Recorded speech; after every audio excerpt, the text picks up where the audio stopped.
Hello? Hello? Testing, testing. 1, 2, 1, 2, test, test. Are we live?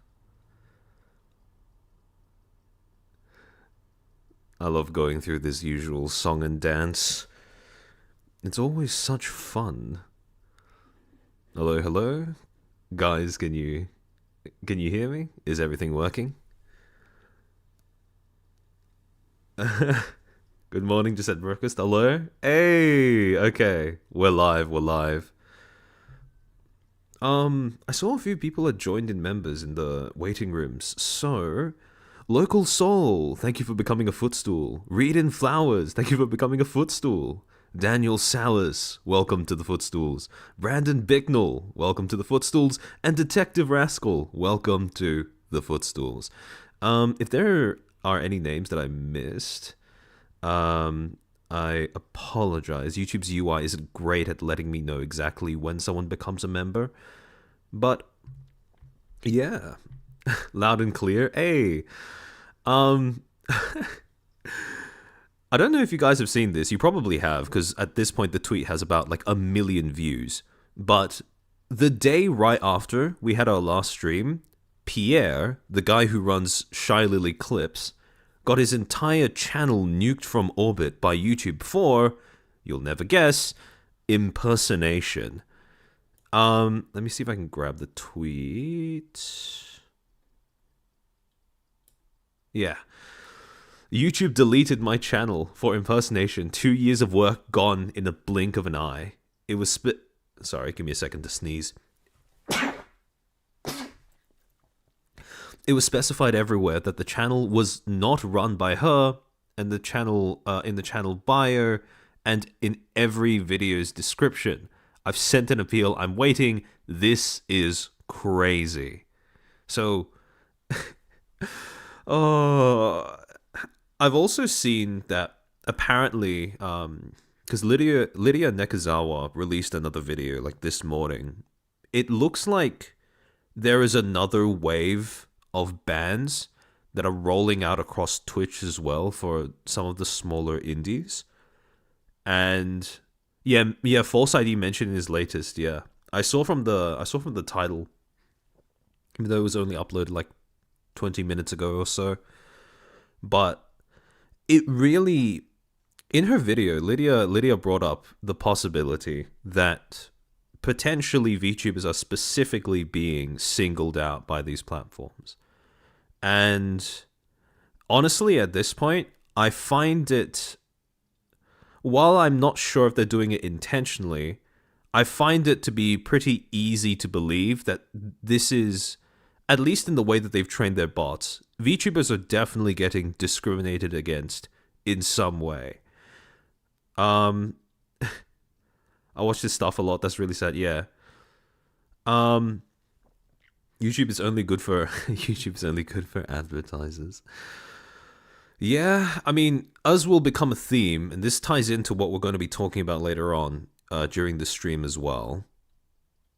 These platforms are not really user or creator friendly in their design, and it is when you point out that it's more catered to the advertisers that populate the website than the people who use it, I don't think that's too inaccurate to say, because a lot of YouTube's policies in the past have revolved around their essentially overcorrecting in a bid to please advertisers. And I really do think at least some of the changes that they've recently made to their policies, like for example their nudity and sexual content policies, or their, maybe to some extent their impersonation policies, are to do with that same overcorrection. Someone I know believes YouTube is in the right to take down clippers. So here's the thing, right? Because when I'm trying to think of reasons as to why YouTube is going so ham on enforcing its impersonation policy now, maybe it's a cost-cutting measure, because since this is the way that Twitch works, I'm assuming that YouTube is similar, where every channel costs them money in order to host, right? Cost them server space, cost them bandwidth, etc., etc. So I would assume that one of the reasons why they're going so ham is to cut down on unnecessary costs when it comes to running the site.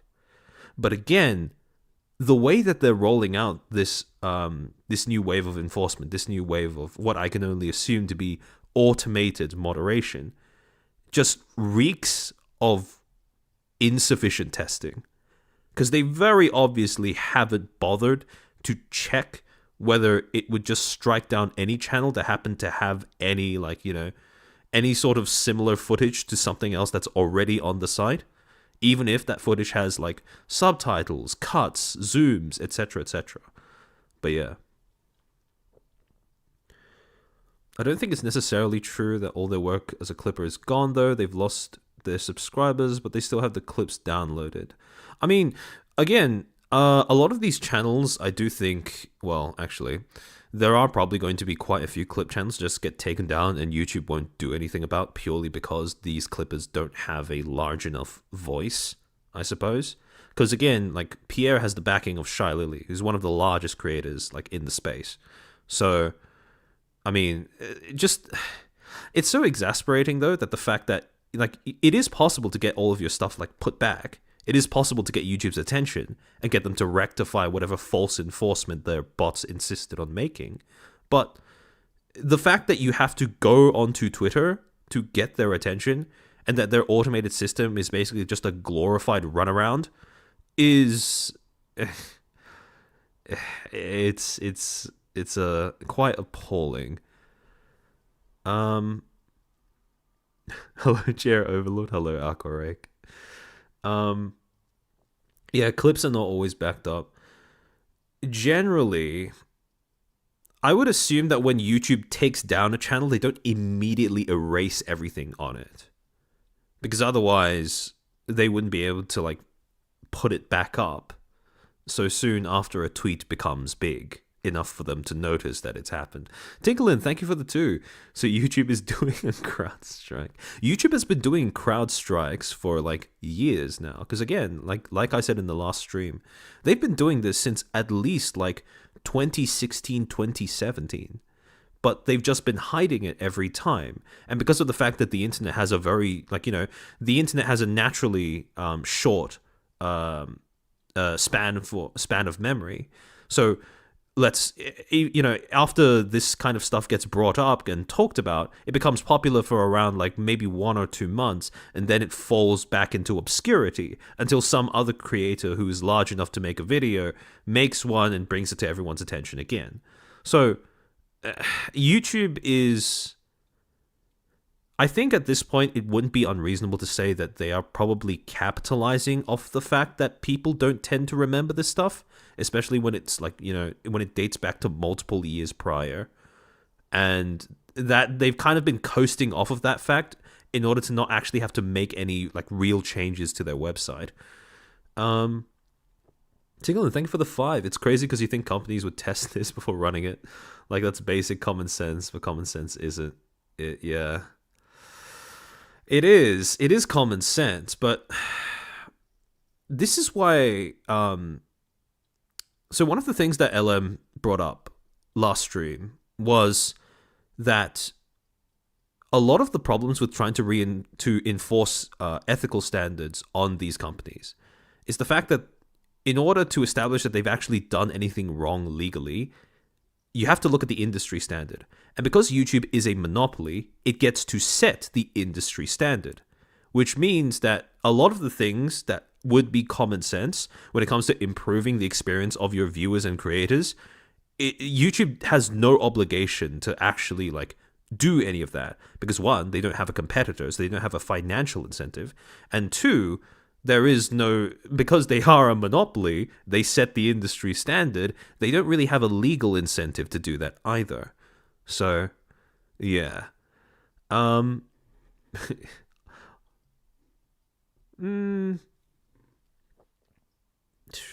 Most can be restored, yeah. I'm no YouTube expert, but they could restore the channel, but they not have the content anyway. Yeah. So again, if you are a smaller creator, you don't have as much attention, I suppose, to get YouTube to notice you on Twitter. You are just kind of boned. But yeah, I mean, YouTube has a lot of other things that I think are quite. I mean, speaking of like, speaking of them discriminating against smaller groups of creators, I follow Mako Fukusame on Twitter, and the amount of times that she's had to make a post calling out YouTube for discriminating against Australian creators is both depressing and hilarious. Because I went back to one of my earlier VODs that got demonetized. This was the one where I was talking about student exploitation in academia. And it had been demonetized. They didn't really give a clear reason. I was like, okay. I did talk about some things to do with, possibly things driving you to super slide in that VOD. So maybe it's that. But then I rewatched it and I realized that I said the C word more than once. So I think that might actually be the more likely explanation as to why that VOD got demonetized. But yeah. Sarah, I think Takanashi Kiara had her channel terminated and it was brought back. She played it off as Phoenix Resurrection. Yeah. Yeah. I mean, again, if you have one of the things that Ellen brought up was if you have the backing of a large corpo like HoloLive, this kind of thing doesn't really affect you too much because your agency can come in to bat for you instead of you having to privately go onto Twitter yourself and kick up a fuss. But the fact that that is the criterion that you need to pass in order to rectify this decision is a bit, yeah. What's the C word? Four letters. Very endemic to the Australian language. But anyways. Australian debuff. I have to, every time I start stream and I like yap for 10 minutes about like pretty much something that's unrelated to the topic at hand, it's mostly so I can do it, mostly so I can stream without risking demonetization by slipping up. So anyways, hello. Alright, this topic. Oh boy. Alright. So, this is something that I've wanted to talk about for quite a while, in depth, and I have brought up bits and pieces of it sporadically over the course of my previous streams. But it's something that, from the response that I saw both on YouTube and on Twitter, this is something that a lot of other people are also really bothered by, understandably so, because, again... It is one of the more, I guess the only way I can describe it, the more cancerous aspects of this particular like content creation space. So, it's currently 2 a.m, so I'm definitely going to be VOD gang. Can't watch. Absolutely love these. Have a good stream. Hey, thanks Sonic Doctor. Hope you have a good sleep. Alright, now I won't educate myself. Yeah, and honestly, there's an understandable reason as to why. So, like as has become tradition when I start these streams, we're going to be revisiting something that I have brought up before, giving you guys a little bit of a history lesson. So, on June 2nd, 2014, a research article by the title of Experimental Evidence of Massive Scale Emotional Contagion Through Social Networks was published on the website for the proceeding of the National Academy of Sciences, or PENIS for short. When you look at this particular article, there are two things that might stick out to you. First is a small tab on the side that says this article has been corrected. And the second is another tab that says this article has an expression of concern. Now, as to what that expression of concern is, we'll get to that later on. But essentially, what this study was, and again, this is something that people who've watched my streams will have heard about before. Essentially, This was a study that was conducted with Facebook using data that they had collected from 689,003 users on their platform. And essentially what this experiment was looking at was whether emotions could be contagious, especially contagious on social media platforms without any sort of direct contact or interaction with the people experiencing said emotions. This experiment, there were 3 parts to this and 3 main findings that I wanted to highlight to you guys. And all of these took place over the course of a week. So, in the first instance, what Facebook did was they took their users, and when it comes to the content that they used to populate their feeds, they throttled the number of positive posts. All of the posts that they were shown, or a larger portion of the posts that they were shown, were negative in content, negative in tone, negative in leaning. And what they found was that when these users were exposed to more negative posts, their own posts about things that were completely unrelated to what they were shown took on a more negative tone as well. And from that, it was extrapolated that they, since they were expressing more negative emotions, that they also felt those negative emotions. Then they did the opposite. They throttled the number of negative posts, flooded their users' feeds with more positive ones, and they saw the exact same result occur. When users were shown more positive posts, they ended up making more positive posts on their end of the website as well. There's a third thing though, and this isn't something that I brought up in the previous time that I talked about this. What they also found is that if they throttled the number of emotive posts in general, users would also end up expressing emotion less in their subsequent posts. So essentially, what this study found is that not only are emotions contagious via social media, requiring no sort of direct interaction or contact with the person expressing that emotion in order to contract it, but also that if you see less emotive content, you are also going to unconsciously end up being less emotive in the way that you use the site, in the way that you use the platform. Now, when you look at this research, on its face, it seems pretty significant, right? The knowledge that you can in fact transmit emotions on social media is something we might take for granted now, but back in 2014, about a decade ago now, this was a fairly groundbreaking study because of the fact that prior to this, people had assumed that if you go onto a social media platform and you see positive posts, that people would feel bad due to FOMO or something along those lines. But this proved the opposite, that what you see is what you feel, and that you can identify with the emotions and experiences of people who you've never met or aren't in direct contact with. However, remember what I said before about an expression of concern. And the reason why that came up was expressed in an article that was published about a week after this, a news article that was published about a week after this research article went online. Facebook emotion study breached ethical guidelines, researchers say. A lack of informed consent means that Facebook experiment on nearly 700,000 news feeds broke rules on tests on human subjects. What became public was that Facebook had collected all of this data. Facebook had manipulated the emotions of its users, almost 700,000 of them, without ever trying to seek any sort of consent.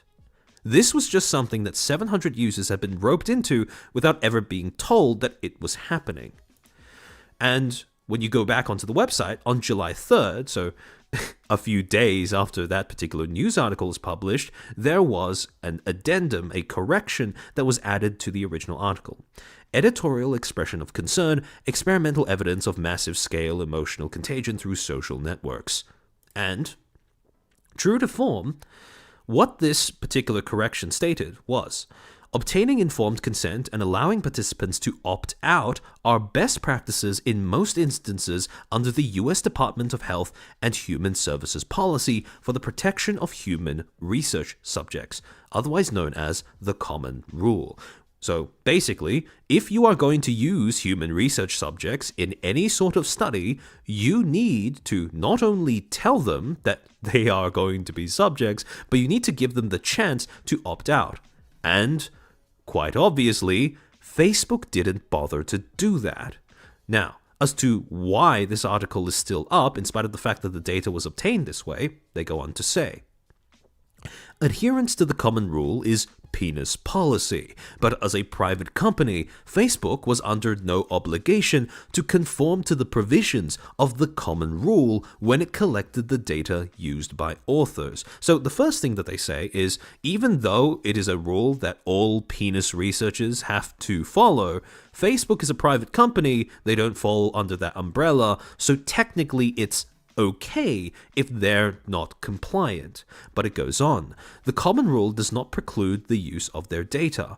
Based on the information provided by the authors, penis editors deemed it appropriate to publish the paper. It is nevertheless a matter of concern that the collection of the data by Facebook may have involved practices that were not fully consistent with the principles of obtaining informed consent and allowing participants to opt out. Essentially, what Facebook ended up saying, and what the lead researcher of this particular study ended up saying to justify their use of the data that was collected by Facebook in this manner, was Facebook's terms of service, their user agreement, automatically signs up users to have their data, have their experience used in this manner as Facebook sees fit. And since Facebook is a private company, again, it's perfectly fine. Well, not perfectly fine, but at least there's nothing that they can really do about it, and they will still allow this kind of research to take place. So, yeah, getting away with unethical actions? Classic. What policy? Exactly. So, again, at this point, there are two things that have stood out to us from this study alone. One, emotions are contagious via social media, and two, consent isn't really a key concern of these platforms, especially not when it comes to the way that they treat their users. So, when it comes to understanding why the fact that emotions are contagious is so important to understanding how these platforms work, we need to go and look at the actual business model used by these social media platforms. The reason why social media platforms are so lucrative as a business model is because of the fact that their users are a resource that produces other resources in a self-sustaining cycle. So this is why, in a lot of times in my previous streams, I've always told you guys, these platforms don't see you as people. They see you as a resource that produces other resources. Two main ones, engagement and user-generated content. Basically, when a platform attracts users, right, they make content. That content brings in more users who engage with that content, which drives the creators of that content to make more content, which drives more engagement, which creates more content, and hey presto, you have a self-sustaining, self-growing loop. And the main thing that is produced by this constant cycle is visibility. Regardless of what you put onto the website, you can have at least some degree of assurance that a certain number of people will end up seeing it. And visibility is the main asset that these platforms are then able to monetize by selling them, neatly packaging this entire system and selling them onto advertisers and retail agencies, retailers. And once this particular transaction has been established, these tech corporations, the people who run these platforms, are basically able to set up an infinite flow of money. Some of the money, some of the funds from advertisers, retailers, will be diverted back into the system directly. These are things like creator sponsorships, partnerships, etc., etc. However, most of the money gets soaked in by these tech corporations, and then they might reinvest it by adding features or changing some way that the platform works, and maintaining the services that are currently running. Everything always leads to money making? Exactly. So, again, the main thing that I want to get across to you guys is that engagement, visibility are the main metrics that are used on these platforms. Engagement is the thing that makes it money, that makes it work. The reason why this is a problem is because there have been multiple studies that have been done, and this is where we return to another penis paper that was published 7 years late. No, 7? Yeah, 7 years later, on June the 23rd, called Outgroup Animosity Drives Engagement on Social Media. Now, this study found a few concerning things. Essentially, what it was about is that when you use social platforms, two things happen simultaneously. One, people tend to end up identifying themselves in accordance with a social group rather than their own individual identities, traits, whatever. And two, the way that engagement interacts with these social groups is that negative interactions, negative emotions, expressions of a negative emotion drive more engagement than positive ones. However, not only is that the case, but when it comes to the way that these groups end up expressing themselves towards other groups, expressions of negative emotion, specifically anger or derision, directed at a group that is outside of your own, drives exponentially more engagement than just expressing generalized negative emotion. So, to quote the research paper, to our knowledge, little research has investigated how social identity motives contribute to online virality. Group identities are hypersalient, meaning really central, the first thing that people see, on social media, especially in the context of online political or moral discussions. Politics and moral discussions. Now, the reason why this is in particular concerning is because politics, well, I mean, we can kind of see this with the US now. The more polarized that politics becomes, the harder it is to have a genuine, actually constructive discussion about it.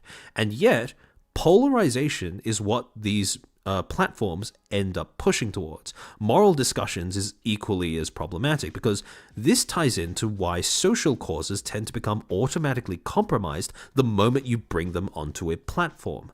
So, to go on, when group identities are highly salient, this can lead individuals to align themselves with their fellow in-group members, facilitating in-group favoritism and out-group derogation, meaning to, deride, to attack other groups, in order to maintain a positive sense of group distinctiveness.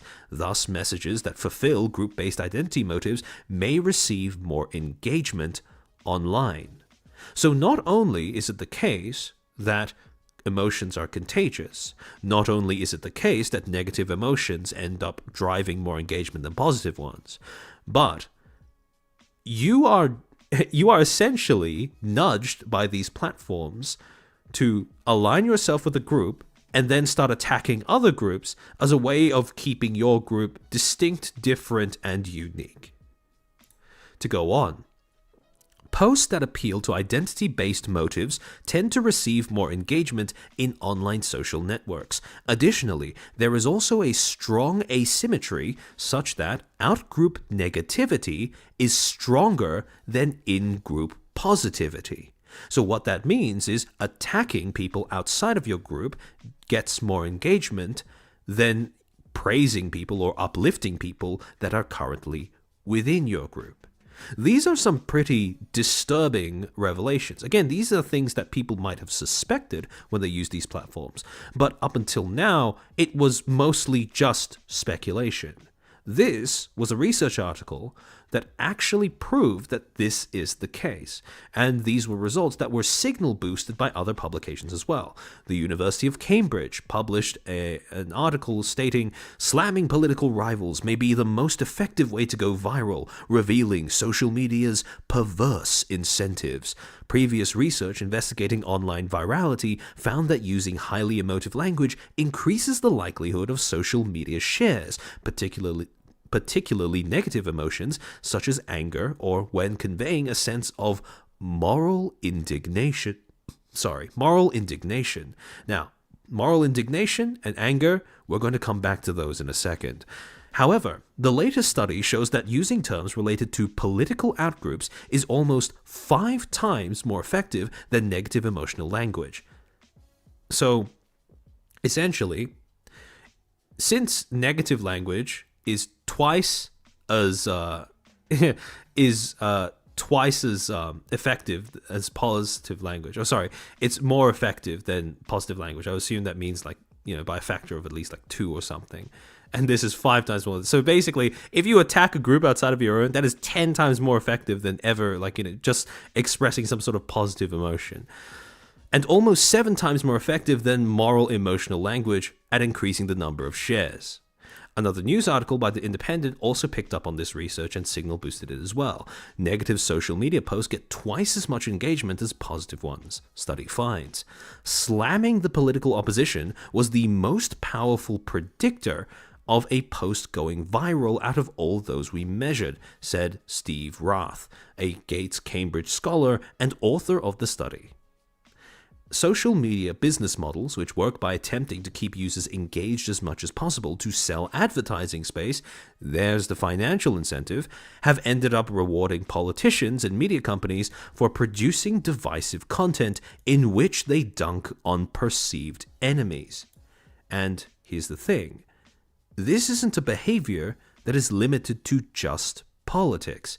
Sumanai, I heard a saying earlier today, if a product is free, you are the real product. Exactly. So, quick recap of everything we've talked about so far. 1. Consent is not a primary concern on social media platforms, or, as I'm going to be referring to them for short, SMPs. 2. Emotions are contagious on SMPs. 3. Engagement is the primary currency of and on SMPs. 4. Negative emotions, especially anger and indignation, specifically moral indignation, lead to significantly more engagement than positive ones. And 5. SMPs encourage and exacerbate tribalism and out-group hostility. Now, the reason why I want to really hammer home that these are the features, the main aspects that govern how these platforms work, is because of a lesson that I keep trying to drum into you guys, and that is that the medium is the message. How you say something and what you use to send that message will end up shaping the message itself. And the reason why this is so important to note is because what you use, well, regardless of what it is you're saying, if you use a platform to say it long enough, that message will begin to warp to fit the conventions, the features, the design of the platform that you're using to say it. And an oldie but a goodie. For those of you who haven't seen me explain this concept before, I'm going to give you a very hyperbolic example of what I mean by the medium is the message. Again, people who watch my very first stream will know where this is going. Let's say that you have 2 people, both of whom really hate my content, really hate me as a creator, and they hate me so much that they collaborated on creating a death threat. A shared Google document, shared death threat, word for word, sentence for sentence, phrase for phrase, paragraph for paragraph, exactly the same thing. But then, one of them downloads it as a PDF, attaches it to an email, and sends it to my public email. The other prints it out onto a piece of paper, tapes it onto a brick, and throws it through my bedroom window. The exact same message, but 2 very different methods of delivery. And purely because of that method of delivery, the meaning of the message has changed entirely. One is just expressing that you're pissed off. The other is expressing that you're pissed off and you can hurt me. So, again, whenever you're trying to communicate something, always bear in mind the medium you're using to communicate it and how you are wording it, because those 2 things will be equally influential when it comes to influencing how people actually interpret what it is you say. And this brings us to #FreePalestine.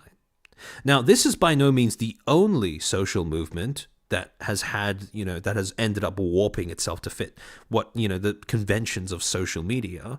A few off the top of my head: Me Too, Black Lives Matter. Both of those had the same problems over an extended period of time, but Free Palestine has been the one that has been the most recent and the most prominent in my personal experience as of late.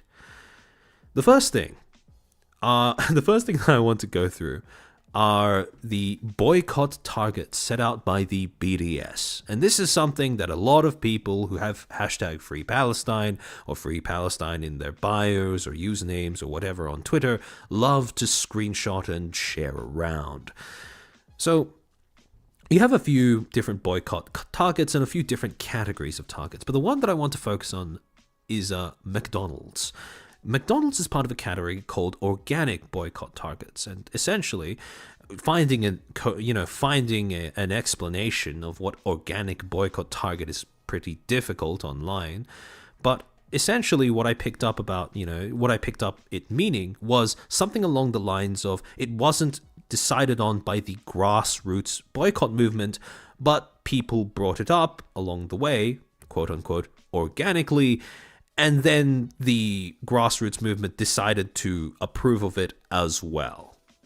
So, the first example I'm going to go through is especially egregious, considering the fact that, Marcus Orlicus, thank you for the 2, who compiled the list, has it been fact-checked?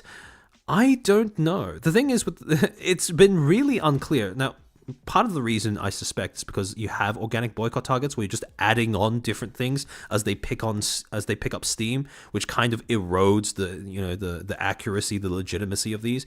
And the first example we're going to go through of people essentially taking this social cause and running it into the ground or perverting it in the way that they try to advocate for it is to do with Starbucks.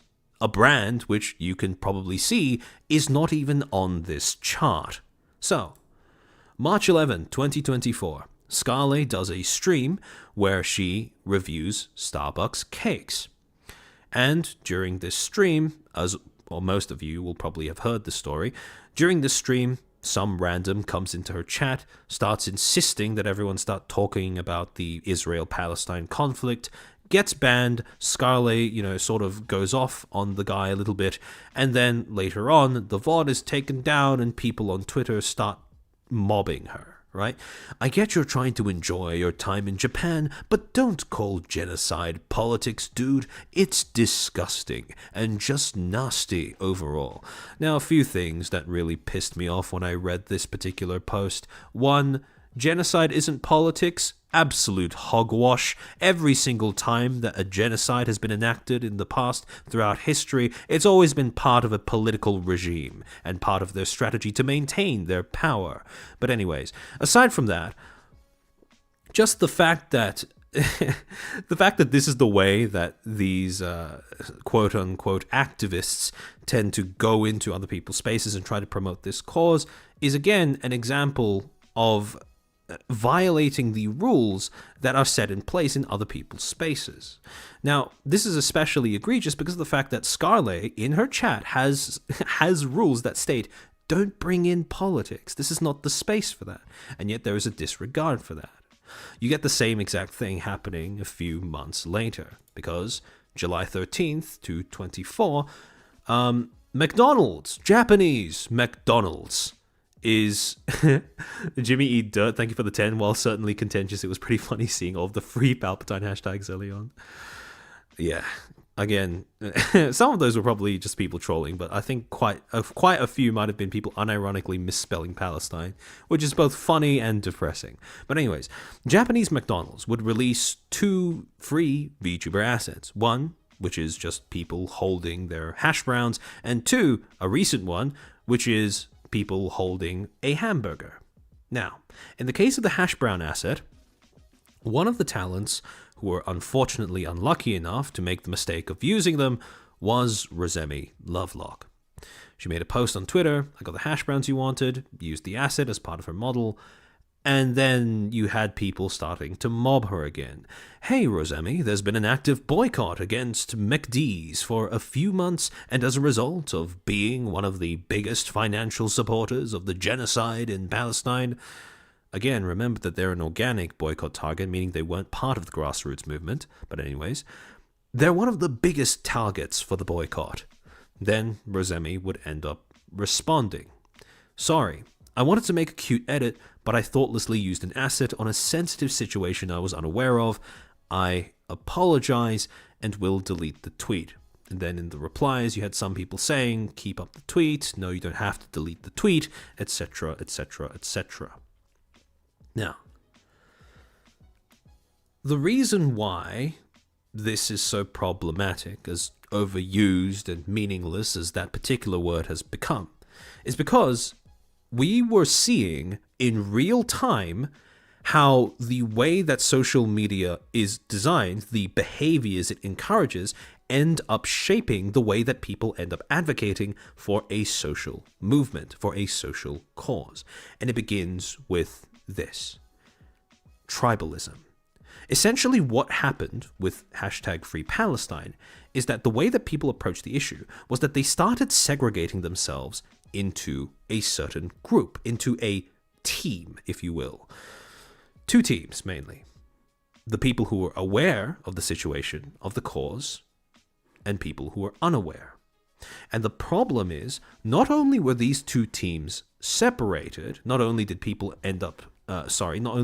begin segregating themselves into one consolidated group of people who were aware of the cause, but it created a sense of antagonism between the two groups, because, like we established earlier, out-group hostility drives more engagement than in-group positivity. And what you got was a dynamic where the group that was aware viewed the group that was unaware as a target, just the same way that you would view a target that was actually on the boycott list. So, the second factor in the design features of these platforms that ended up feeding in a really unhealthy way into this particular social cause was datafication. Again, this is something we talked about as recently as last stream, but to remind you guys, datafication is the ability of network platforms to quantify things, especially things that have never been quantified before. And this is where things really start to fall apart.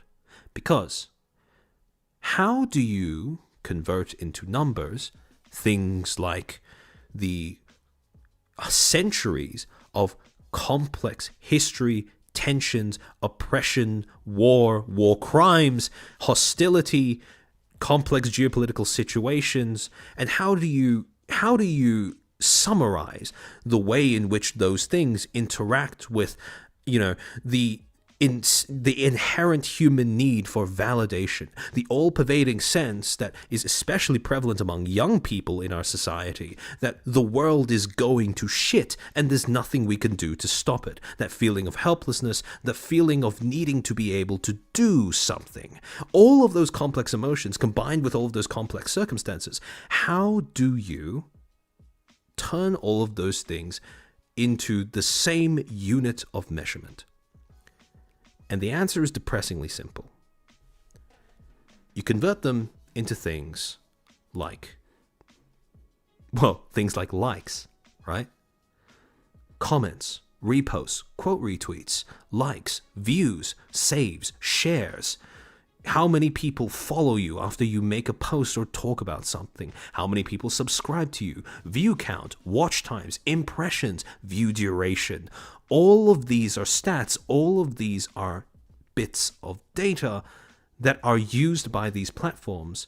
All of these are pieces of data that these complex concepts end up being condensed into by these platforms.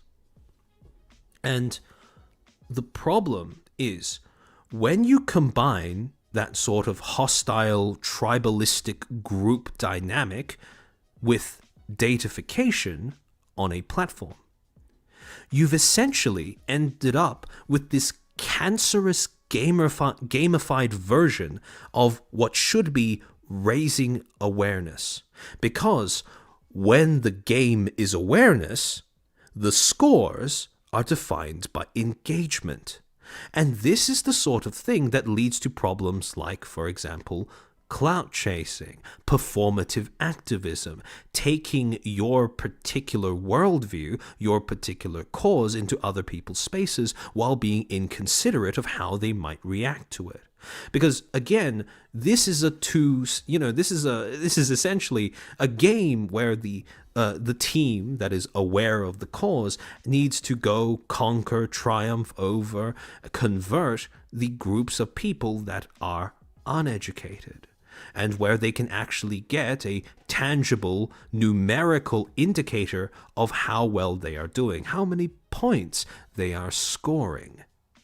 And this leads to a phenomenon where essentially people who are aware of this cause, in a bid to affirm their own group identity, they don't view people who are unaware as people.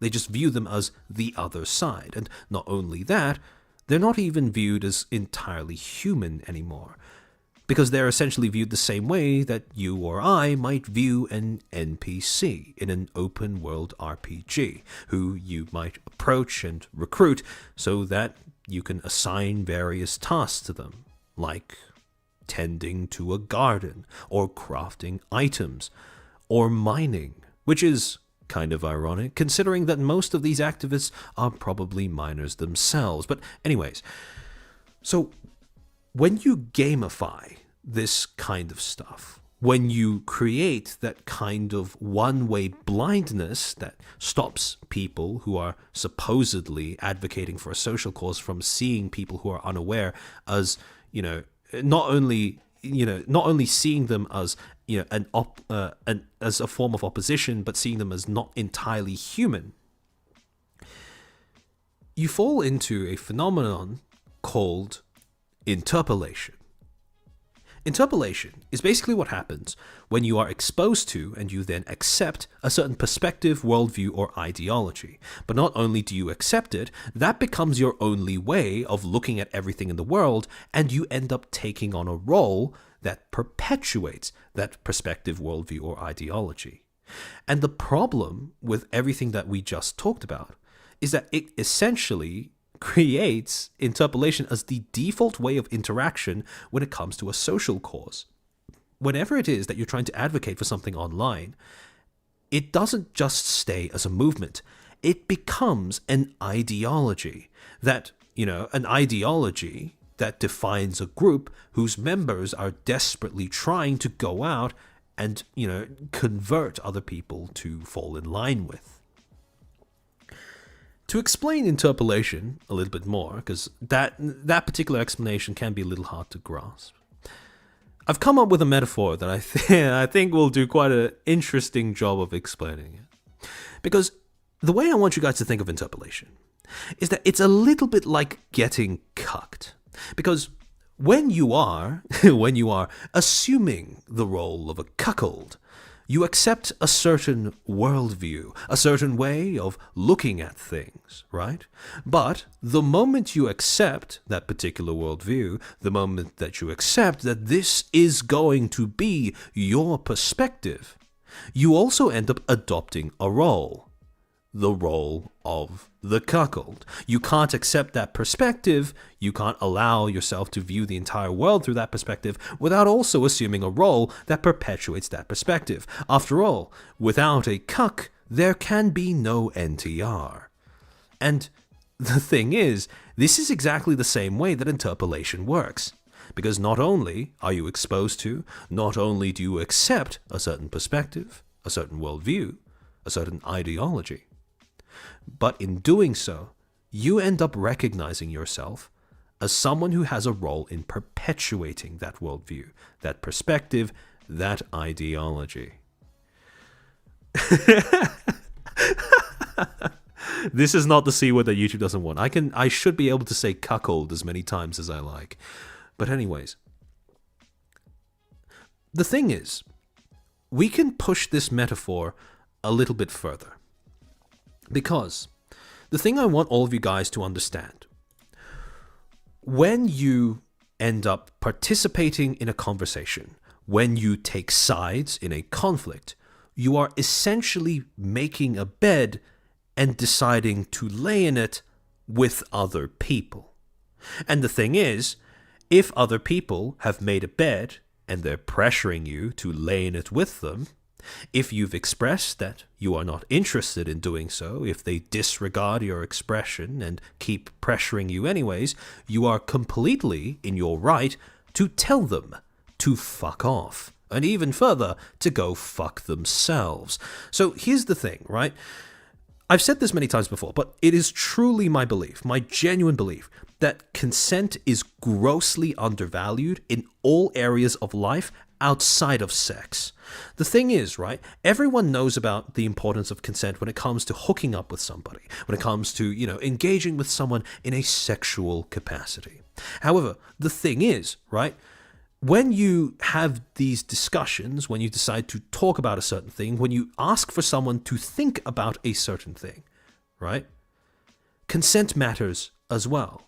This is why I view it as such a violation when I see people taking their particular agendas or messages or whatever outside of their own spaces, bringing them into other people's and forcing them to go through it as well. All of these buzzwords, educate yourself. Why haven't you spoken up about do better? I don't know if you know this, but silence is violence. I get that you want to, but etc., etc., etc.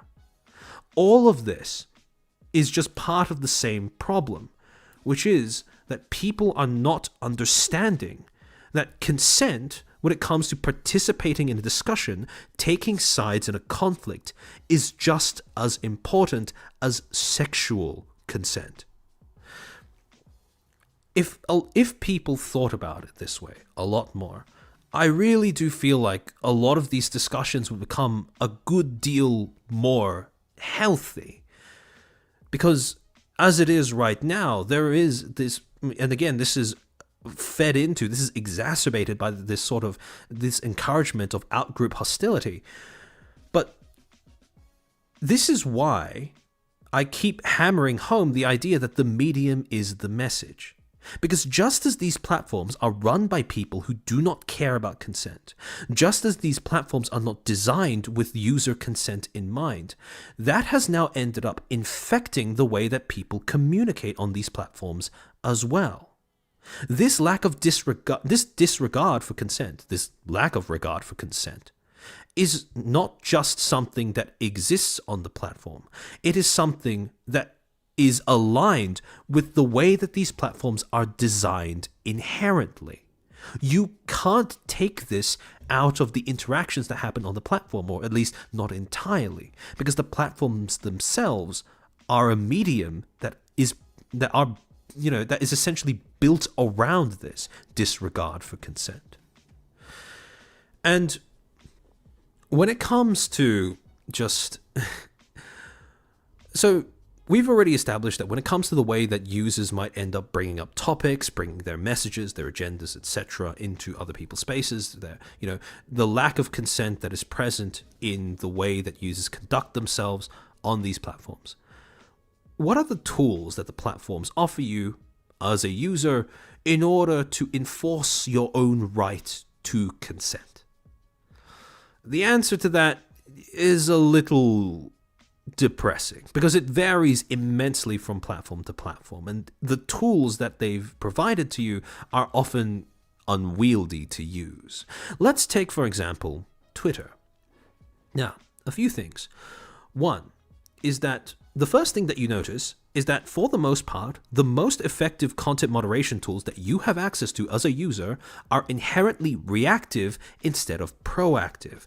When it comes to wanting to get a certain genre of content off of your feed, the primary way that people end up doing that is by banning or removing accounts from their timelines the moment they come up, getting rid of individual users. So you have unfollows, you have, the option to mute them, the option to block them, the option to report or to request a community note. Now, only some of those are going to be effective in removing that particular user from your timeline, though. And again, even if you've removed a user from your timeline, that's no guarantee that the same sort of content won't come up in the future again. But then when you look at the more proactive, quote unquote, proactive measures that Twitch provides to its users to control the kind of things that they end up seeing on the platform, what do you get? Well, you have the options to mute notifications from certain groups of people, right? People you don't follow, people who don't follow you, people with a new account, people with default profile photo who haven't confirmed their email, who haven't confirmed their phone number, etc., etc. But again, these are very clumsy filters, right? These don't filter by content genre, these don't filter by subject matter, these filter by users. And again, that is a design feature that is a direct consequence of the fact that the main thing that these platforms trade on, the main things that these platforms sell to you guys as users, is user-generated content. Since the content creation process centers around individual people, the moderation process will do so as well. However, Twitter in particular has some tools that you can use to, broadly speaking, remove certain topics from your feed, right? If you go into the privacy and safety setting, you have the option to block certain forms of content, right? Content that you see, you have the option of, displaying media that may contain sensitive content or removing that particular option from your settings. You have the option of picking out certain topics, interests, explore settings, or search settings. And although these are mostly to do with, indicating to Twitter what kind of content you do want to see, it is possible to use some of these tools to control what content is excluded from your feed instead. And this is stuff that goes under the mute and block tab. Things like blocked accounts, muted words, muted notifications. The only real form of content moderation you have access to on Twitter is muted words, because then you can type in things like, for example, Palestine, right? McDonald's, America, politics, Trump, Harris, whatever, right? But this is a very clumsy way of trying to control what content you see. And this feeds into another problem where, because of the fact that users have such low amounts of agency in controlling the content that shows up on their feeds, and because the primary means of moderation are, essentially taking issue with another user personally, this incentivizes that kind of interaction where instead of simply blocking, muting an account or something that ends up offending you or making you uncomfortable when it comes onto your feed, you view that account itself as a personal slight. And therefore, you get these common interactions where people will end up attacking any sort of content that makes them feel uncomfortable, instead of just accepting that it's not for them, getting it off of their timeline and moving on. So, like I keep saying, when people act the way they do, yes, it is bad. Yes, it is stupid. Yes, it is concerningly, ignorant and, indifferent to the consent of other users. But it's all behavior that is reinforced by the design features of the platform that they're using, right? The medium is the message.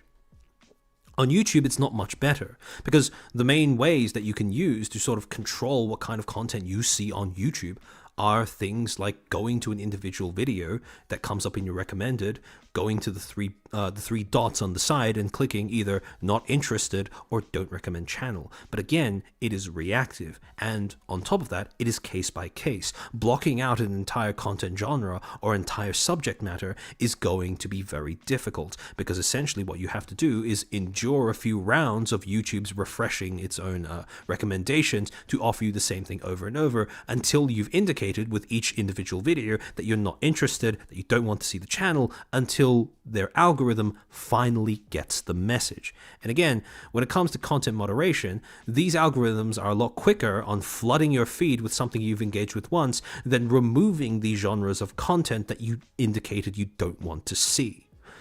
And at the end of the day, right, what you get when you combine all of these things, having low agency, having insufficient moderation tools, having unwieldy moderation tools, etc., is you can very easily get a social media experience on these platforms where you are just forced to essentially watch shit, right? So this came up on my Twitter feed, I think, yesterday, where it was almost poetic how it came up ideally when I was still making the slides for this particular topic. But you had Hexa from Hikimoshi Girl saying, what the fuck is my timeline right now? I only woke up this early because I have a mattress being delivered. Can you guys chill the fuck out? And then Kyo right underneath. My Twitter feed is just dumb political shit I've never interacted with. Creators being outed for being weird, and people getting shot or killed or beaten. This site sucks. And the worst part about all of this is, had Kyo wanted to remove any one of those things, right? You know, political stuff, people being outed for being weird, people getting shot or killed or beaten. Those are content genres. Those are not individual accounts. If you block one account, if you mute one account, if you mute 3, 5, 7, 11, it's not going to make that much of a difference immediately because, again, not only is he forced to moderate it reactively, but he's forced to moderate it himself on a case-by-case basis.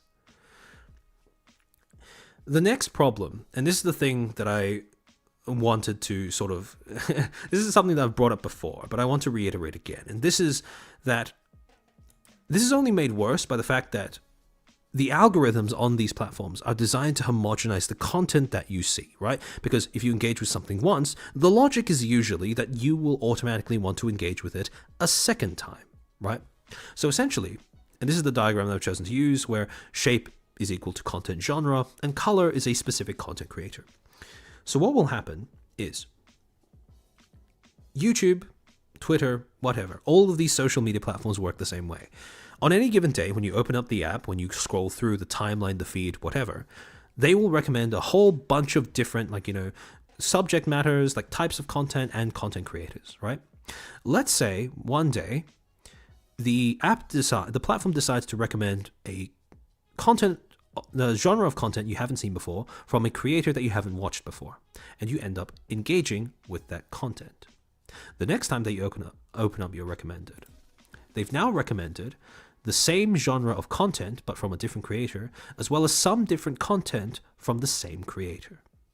If you interact with it a second time, the same kind of content, what then happens is that it then introduces even more of that same kind of content. Right?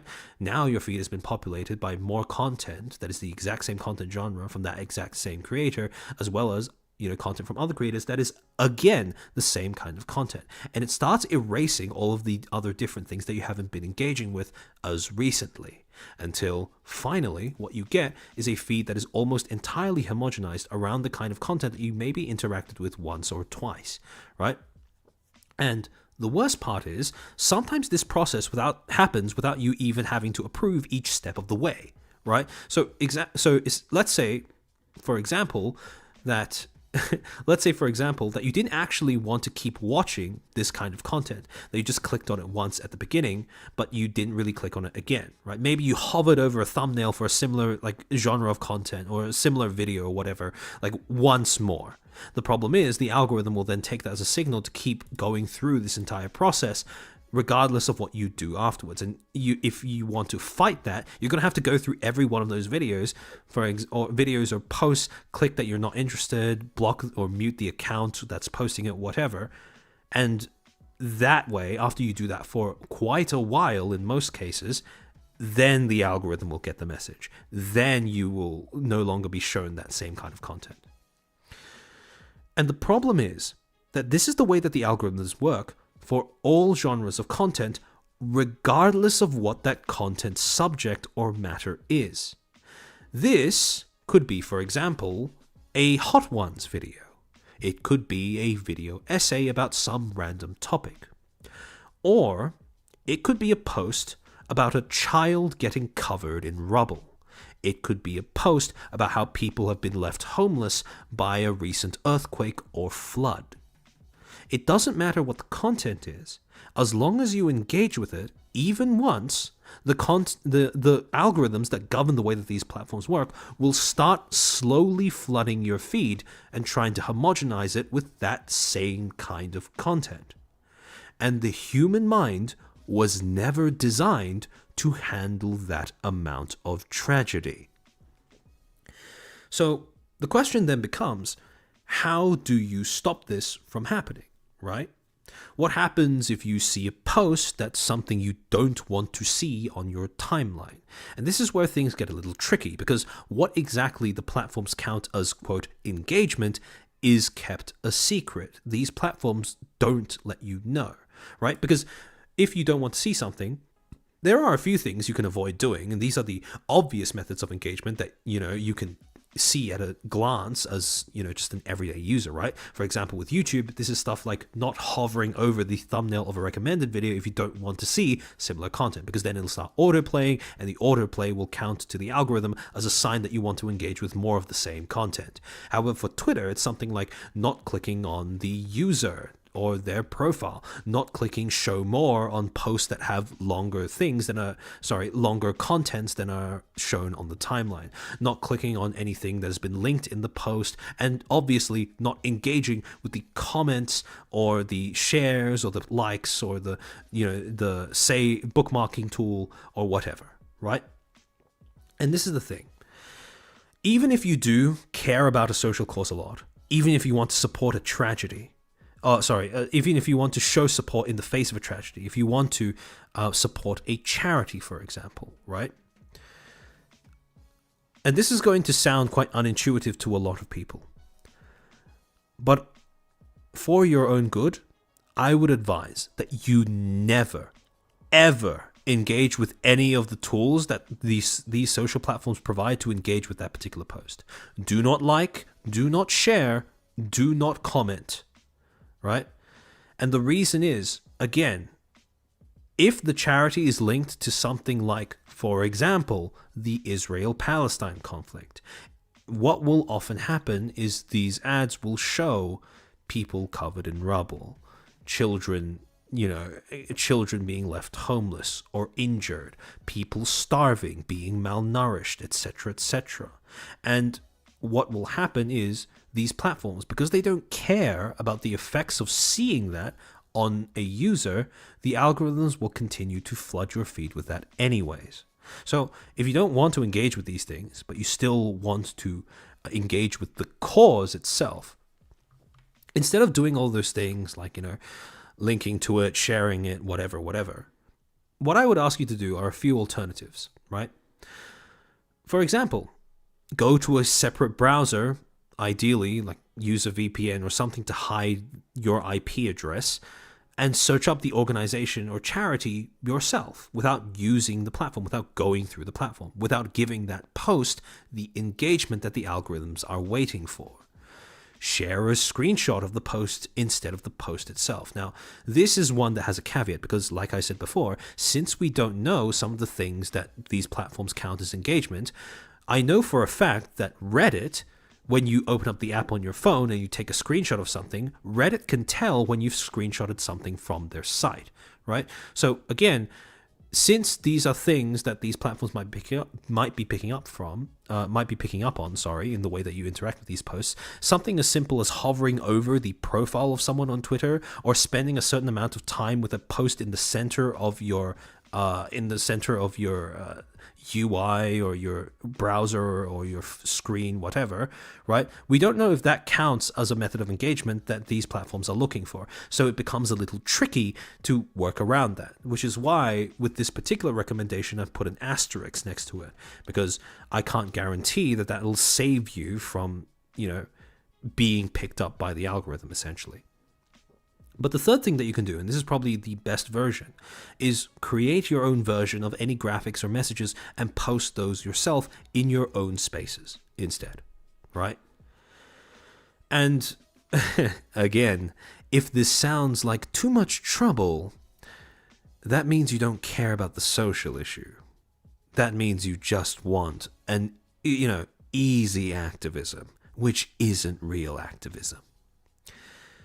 And the reason why I've gone on this entire tangent, these entire rants throughout the course of this stream, the reason why I keep hammering home how important it is that you don't end up taking a message outside of the spaces that you've designated for, outside of the proper spaces, right, where people expect and accept that this thing will be talked about, right?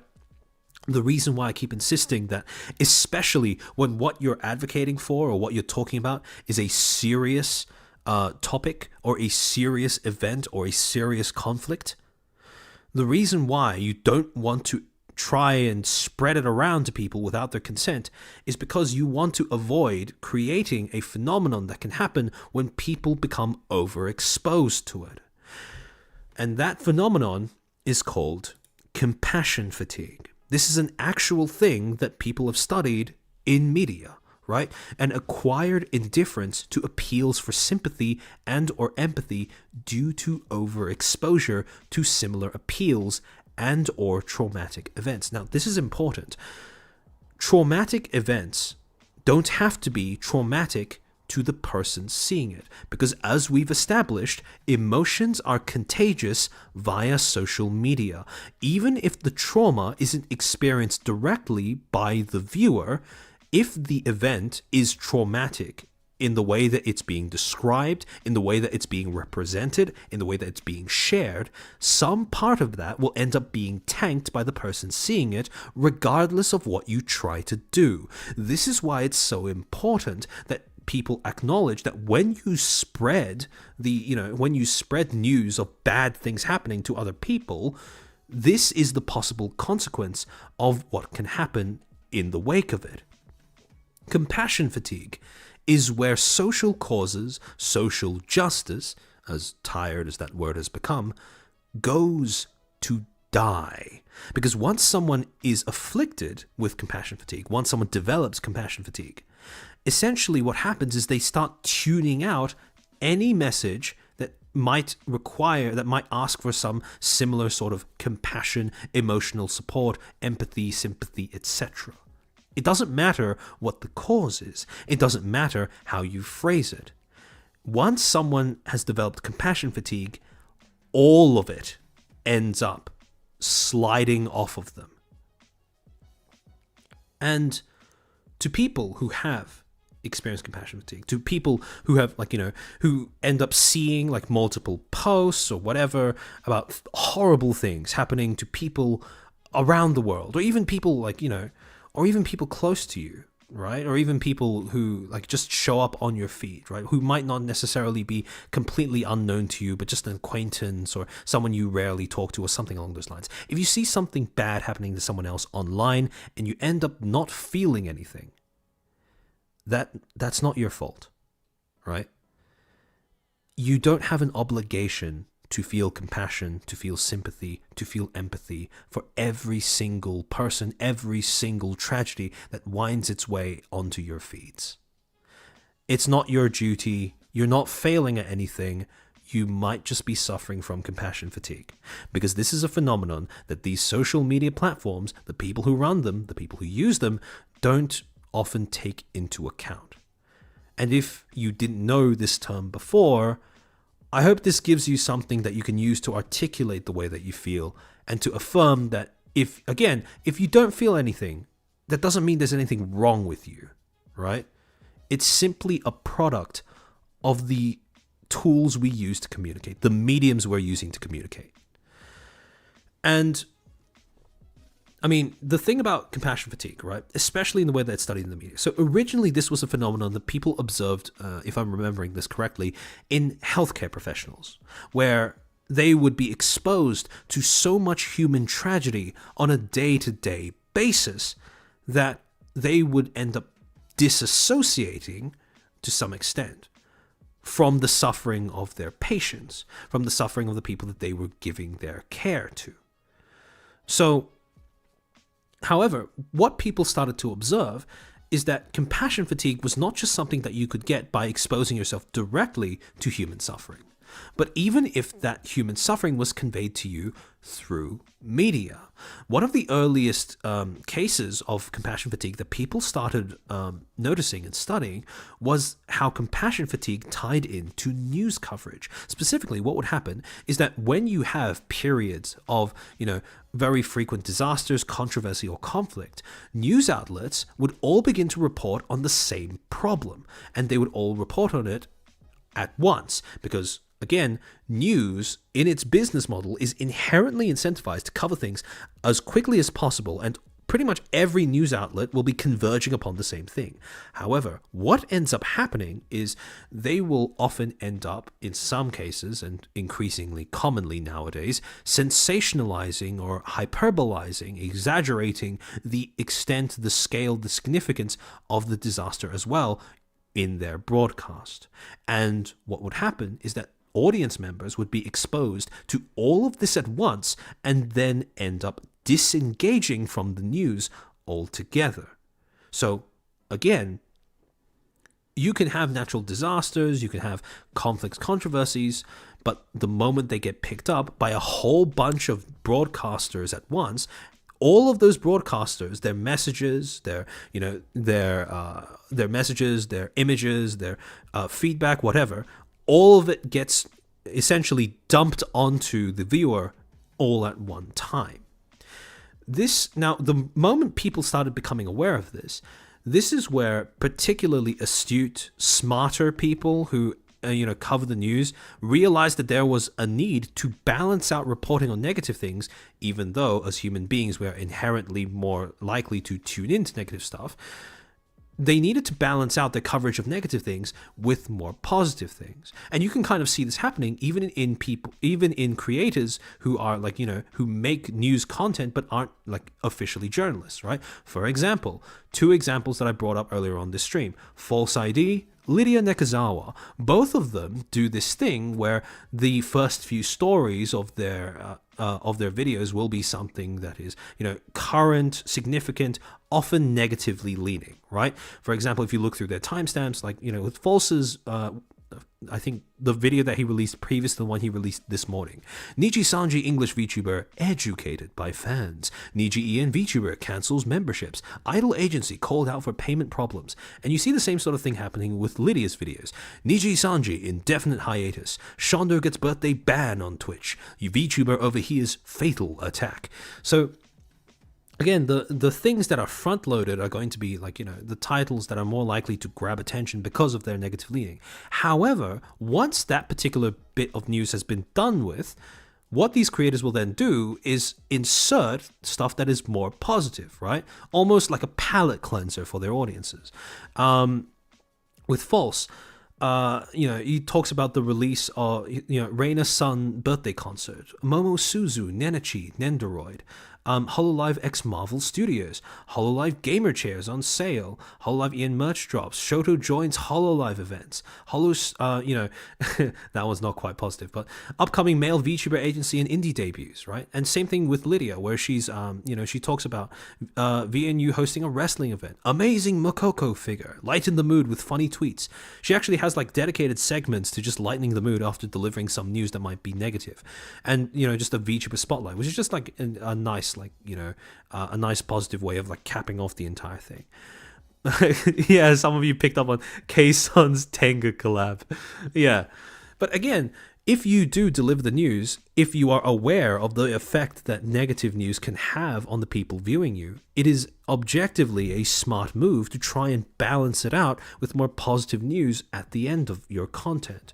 Because you want to avoid compassion fatigue. Because like I said, once someone develops compassion fatigue, they tend to disengage with pretty much everything.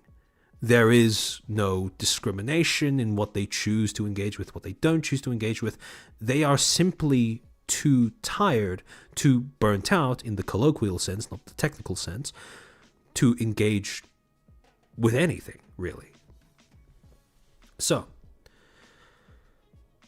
the main problem, again, with the way that social media has changed the way that these social causes are advocated, is that because of the tribalistic nature in which these advocates end up trying to get the message across. Because of the fact that they have started viewing all of this as a group endeavor and as a way of solidifying their group dynamic on social media, they've essentially been blinded to the effects of compassion fatigue, or even to the possibility of compassion fatigue. Because from their perspective, this is how it looks, right? It's just one group of people all united by the same hashtag, the same social cause, the same social movement, and they're just trying to spread, quote unquote, spread awareness to as many different people as possible. However, what they don't realize is that from the perspective of any one of these users, this is more akin to what that particular movement looks like. It resembles more being mobbed, getting drowned out in a constant wave of all of these people, all these individual accounts, all these individual actors trying to shove a message down your throat. And the problem with this group dynamic is that it makes people blind to, and this may sound a little mean, it makes people blind to how there's nothing special about them. You may think that you are doing your job, being a good activist, advocating for something important, but in reality, you are one of millions of different users screeching, screaming, pissing, shitting on the same platform to the same group of people about the same topic. And when you put all of that together, you can start to understand why compassion fatigue becomes such a prevalent issue on all of these social platforms, and why all of these movements tend to gradually pervert themselves into just into being ineffectual parodies of what they should of what they should be accomplishing. And this, the reason why you want to avoid compassion fatigue is because once someone has it, they are never going to engage with your social cause. You've essentially turned one person away from ever taking in any of the messages, any of the, even regardless of how legitimate or serious your cause is, they will never engage with it again. This is not effective activism. This is not effective advocacy, because what you're essentially doing is sacrificing actual, genuine engagement with the message you are putting out for just attention, clout, engagement, wanting to validate that you are doing something, to advance a cause that gives you a group to call your own. And none of that will be effective at generating aid or assistance for a country that is being oppressed, for a group of people who are in desperate need of assistance and help. And the thing that I want to leave you guys with is that the reason why social media campaigns should never be taken online, right? The reason why they're not worth engaging with, the reason why, especially if you believe that they're important, you should avoid taking them to social media, is because the moment you bring a social movement onto social media, you are essentially signing a Faustian bargain for increased engagement and visibility in the immediate period that you are discussing it, in return for the long-term perversion and degradation of that movement. Because no social cause, regardless of what it is, right? Any of the hashtags, Me Too, BLM, Free Palestine, they're all the same. Long-term, they will not be able to maintain their integrity on these social platforms, because they will all, without fail, inevitably begin warping themselves to fit the conventions of whatever platform you are using to try and get the message across. If you are using a platform that favors, that encourages groupthink, out-group hostility, performativity, bad faith engagement, just attention seeking, performativity. Don't be surprised if over time your social movement starts to exhibit those traits as well. And don't be surprised if people start disengaging with the message you're trying to put out because of the medium you've chosen to use to get people aware of it, to make people aware of it. Alan is 3, so slacktivism is short-term benefit and organic activism is long-term benefit. Yeah, exactly. So, again, this is long. This has been a rant that I've been saving up for a long time, and I hope that this has given a lot of you guys words to describe why this is so destructive, this is so bad as well. And the thing is, right, and this is the main thing that I want all of you guys to take away from this, regardless of if you have in the past engaged in this kind of activism, or if you are someone who vehemently and understandably hates this kind of activism. Consent is important in more areas than just sex, right? Regardless of if it's a discussion about a certain subject matter, regardless of it is an area of interest that you personally have, or it is a discussion that you would like to have, it is very important that you get people's consent before trying to get them involved in that particular thing. And this is why, again, all of the knowledge that I end up sharing with you guys, all of the keywords, concepts, whatever, right, that I end up talking about during these streams, I wouldn't be telling them to you if I didn't think they were important. And again, I genuinely do believe that they are important for everyone to know. But the reason why I keep asking you guys, right, if you learn something from my streams, I ask you not to go round just, dropping them on other people, trying to, quote, educate other people, unless they ask, right? Because that consent is important to me.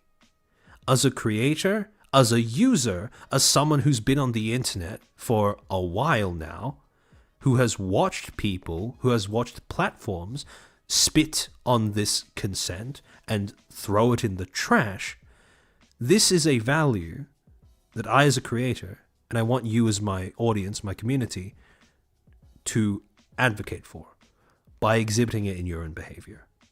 Because watching people run around jamming the stuff they think and know down other people's throats is so painful. So faceless waifu, the sad part of this is that despite everything you said, the same people will ignore it regardless because they are so deluded they believe this is wrong. Yeah, you can't help anyone who doesn't want to be helped. Applied to education too. Yeah, exactly, right?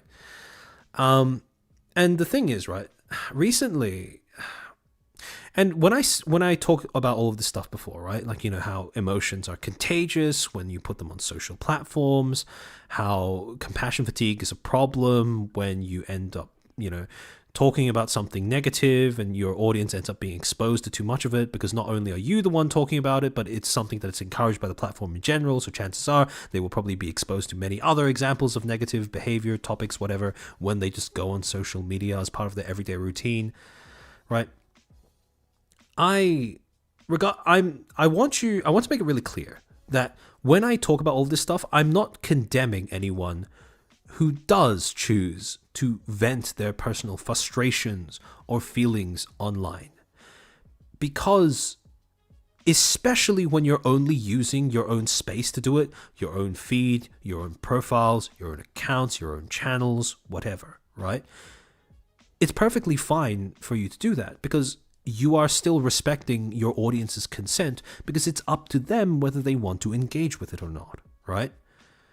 It only becomes a problem when you insist on taking all of these things and bringing them into other people's spaces and insisting that people, regardless of the fact that they inhabit a different context, completely divorced from what it is you're talking about, when you go into their spaces and you insist that they talk about those things, that's when it becomes a problem, right? Recently I've been seeing, like, on Twitter, right? Some of the creators I follow have been, I guess, almost sort of venting their frustrations a little bit, right?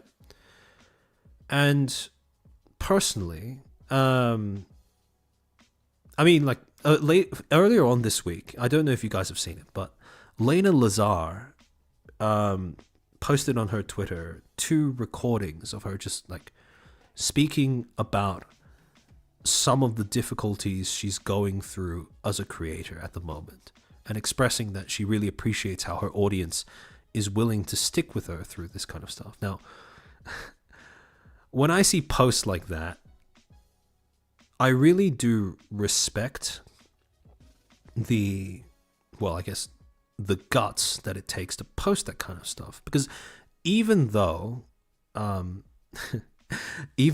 as possibly a bit of occupational illness, actually, let me reword that.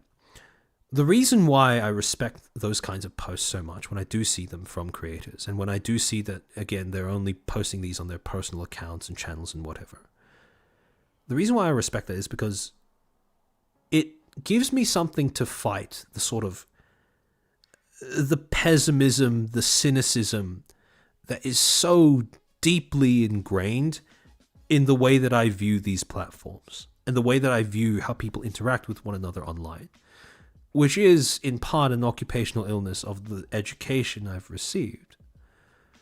But whether, again, when I keep talking about things like how, it's impossible to be, the only time that a creator is human, or any, online user is human, is when they are offline, right? I genuinely do believe that at the moment, it is the case that by default, when people look at what other people are doing or saying online, they're not seeing them as people, right? And that you have to jump through hoops in order to remind people that you are a human behind the persona.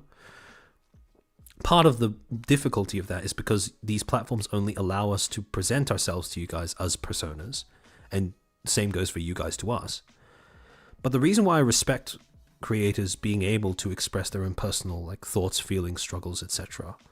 in that way is because when people like Lena, or even as recently as people like Sayu, right, express that they're going through difficulties and, like, remind their audiences that they are human, it gives me hope that at some point in the future, and this is more optimistic than I'm usually comfortable with getting, but it gives me hope that at some point in the future that may shift, that we might be able to move towards a version of the internet where the default is the opposite, right? Where the default is we look at someone else online and we see them as a person first and then a persona second.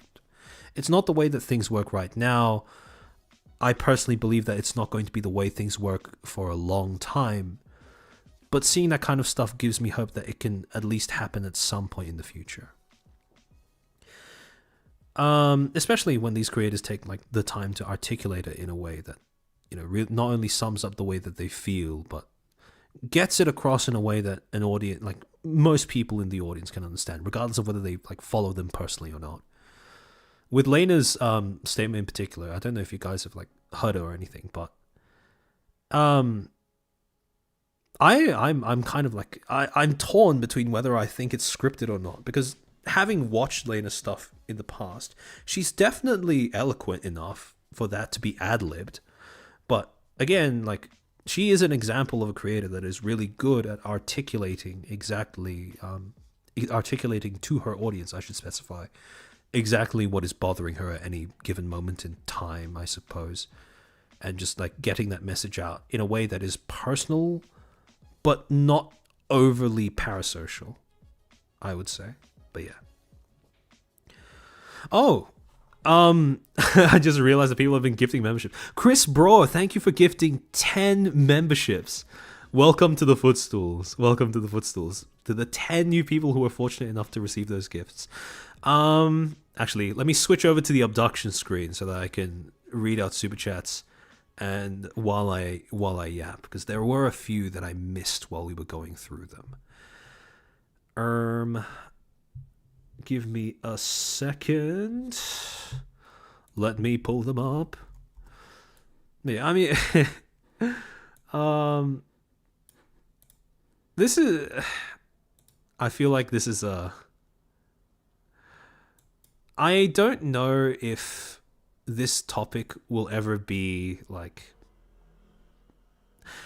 I don't know if this is going to be like a topic that will become like more and more prevalent as the years go on, because what you guys have probably also observed as well is that the whole polarization thing, the whole in-group, out-group, tribalism, hostility thing that we were talking about earlier, it is getting worse year by year. This current American election is a case study, or it will become a case study in let's say even as recently as maybe 4 years' time, of the effects that social media can have on the democratic process, on politics, on just general discussion.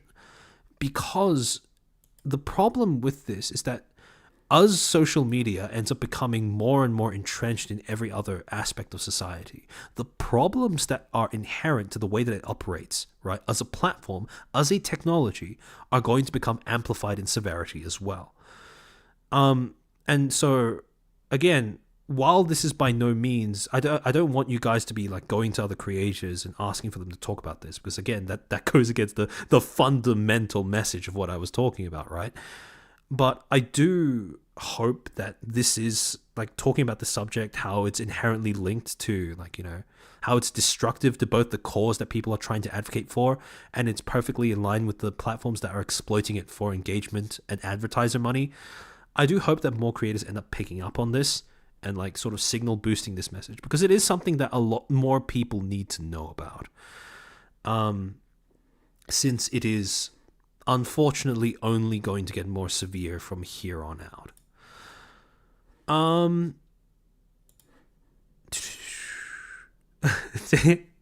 Tingling, thank you for the 2. He's doing it again. Blade, thank you for the 20. This free Palestine boycotting is dumb, in my opinion. Don't target me. I don't like politics. Just recently, I witnessed free Palestine protests in a graduation ceremony. It made me so uncomfortable. I wanted to leave very badly. Yeah, again, this is something that's not unique to free Palestine, but I do think it is a complex case of a behavior amplifying itself on social media, but also getting worse because of social media's influence, where what all of us have observed over the past few months, years in particular, is an increasing tendency of protests and of protests to disregard the consent of the public, where in a bid to get out a message, in a bid to performatively get our message in the form that can be filmed and posted onto social media for engagement, right? Because that is the ultimate aim of the way that protests are done nowadays. Instead of demonstrations that are supposed to win over the general public, these are protests that end up alienating the general public in favor of gaining clout and engagement on the internet. And that particular shift in priorities has absolutely fucked protests and boycotting and all these kinds of movements. Because instead of being geared towards winning over the general public, they are now geared towards winning over the internet. And that will never be a sufficient substitute when you actually want to enact real social change. Alan, thank you for the 5. Hey, Chairman, are you going to upload all slides from past streams on Patreon? I want to read about the Sushi slide and other MedStudio slides. Okay, yeah, so good thing you brought it up, because every one of my slides, so yeah, if there are any slides that I bring up during stream and you think that they're funny or you want to post them on like social media or whatever, right? I don't mind, right? As long as you credit that, like as long as you credit me in the post as well. But if you want to look at them a bit more yourself, all of them are getting put onto the Patreon, right? If you join my Patreon, I welcome all of the monetary donations that go a long way towards making it easier for me to like make this content in addition to juggling like work and stuff. But you don't have to pay money in order to access all of my slides. All of my slides are on my Patreon and available to all members, regardless of whether you're a free member or not, right? I upload all slides from every stream, and this one is going to be no different. So, Alan, if you want to check out the slides from the Shizzy stream and the Med Student slides, they're all on the Patreon as well. So you just need to scroll down a little bit, and you should be able to see them. This will be going up in a few hours as well. I do have an event that I need to go to after I end this stream, so timestamps may be a little late, maybe, and the slides may be a little late, but we'll see. They will be going up eventually, so don't worry about that. Mercurius Olicus, thank you for the 5. As I'm diabetic, I'm deeply offended by this flagrant display of fats and carbs. I do wish that more people would adopt this method of, like, just taking the piss out of these kinds of movements, because it is very... Again, part of the fact that social media has trained people to essentially view everything through the lens of, like, a personal offense or a personal, like, well, not a personal experience, but at least something that has been crafted for them in particular, a personalized experience, I suppose, is that it becomes alarmingly common for these people to suddenly, like, see something and then go, oh, that's targeting me in particular. So I know that that's a joke, but it's depressing to see how many people do that, but, like, unironically. Mercurius Olicus, thank you for the 2. Who compiled the list has been fact. Oh yeah, I read that one out. Tinkerlin, thank you for the 2. Humans are robots with clunky controls. See, this is the thing, right? Because you are exactly right with that assessment. If you really break it down, right, we are fundamentally just biological computers. But the problem with social media is that at this point, we have had decades, billions of dollars, possibly trillions of dollars of research, all dedicated to the one simple task of hacking your brain, right? And these social media platforms have figured that out years ago. And government regulation is so slow that it will probably be decades until they catch up to being able to regulate those things appropriately. Because all this stuff about, like, gamifying engagement, gamifying social movements, all of this is the natural consequence of people shaping the way that they think, express themselves, and interact with other people around the mechanics of the social platforms that they use, instead of the social platforms being crafted around the messages that people want to convey, right? Because that's not how it works. The platform doesn't warp itself to match your message. Your message warps itself to match the platform. And again, we are essentially living through a time period where we are watching the consequences of corporations successfully being able to rip open the way that you think, the way that you feel as a human being, and essentially poking and prodding until you give them enough engagement to sell on to other corporations, right? And it is fucking people up. To an extent that probably, like, as much as people are talking about it, as much as I and other creators have been talking about it, we have not covered even a small extent of the possible ramifications of what it can have in, let's say, a decade's time from now, which is a pretty scary thought. But yeah. Mercurius Olicus, $2. Thank a small tip for an Australian streamer. Thank you. I really appreciate it.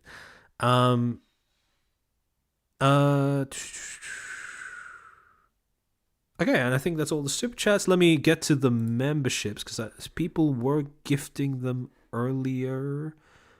Let me see. YouTube doesn't really note gifted memberships, I don't think. There was someone else who gifted one before. I'm just trying to find who exactly it was. Adam.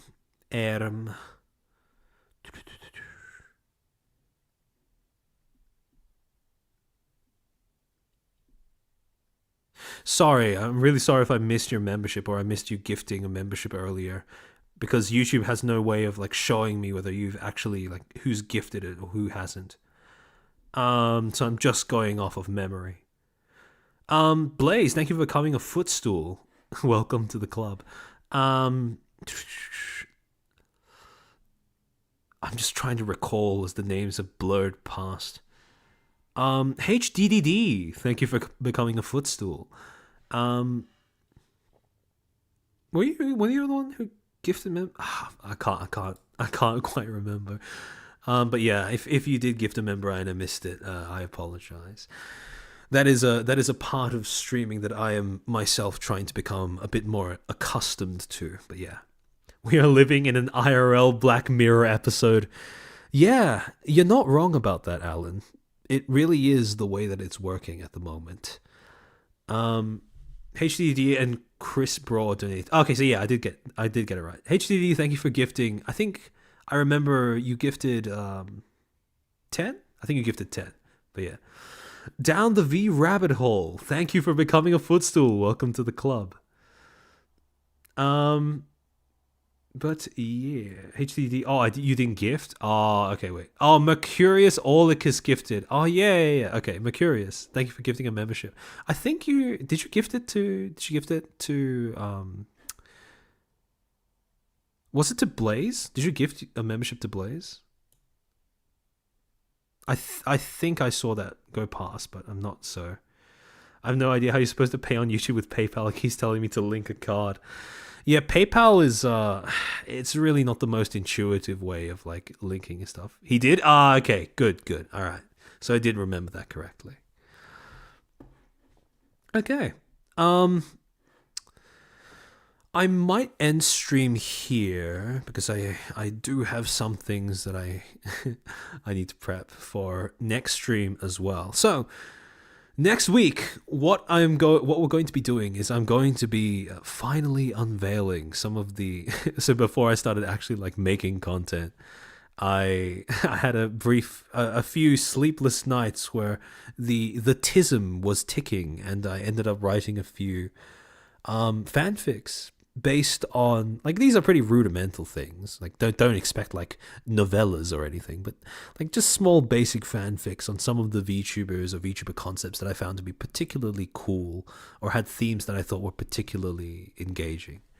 So yeah, if that sounds interesting to you, like, subscribe, keep your eye on my community tab, pull up the waiting room, like the video, etc., and tune in next week for that as well. But I hope this particular, like, I guess this series of rants has proven to be useful to you guys in some way.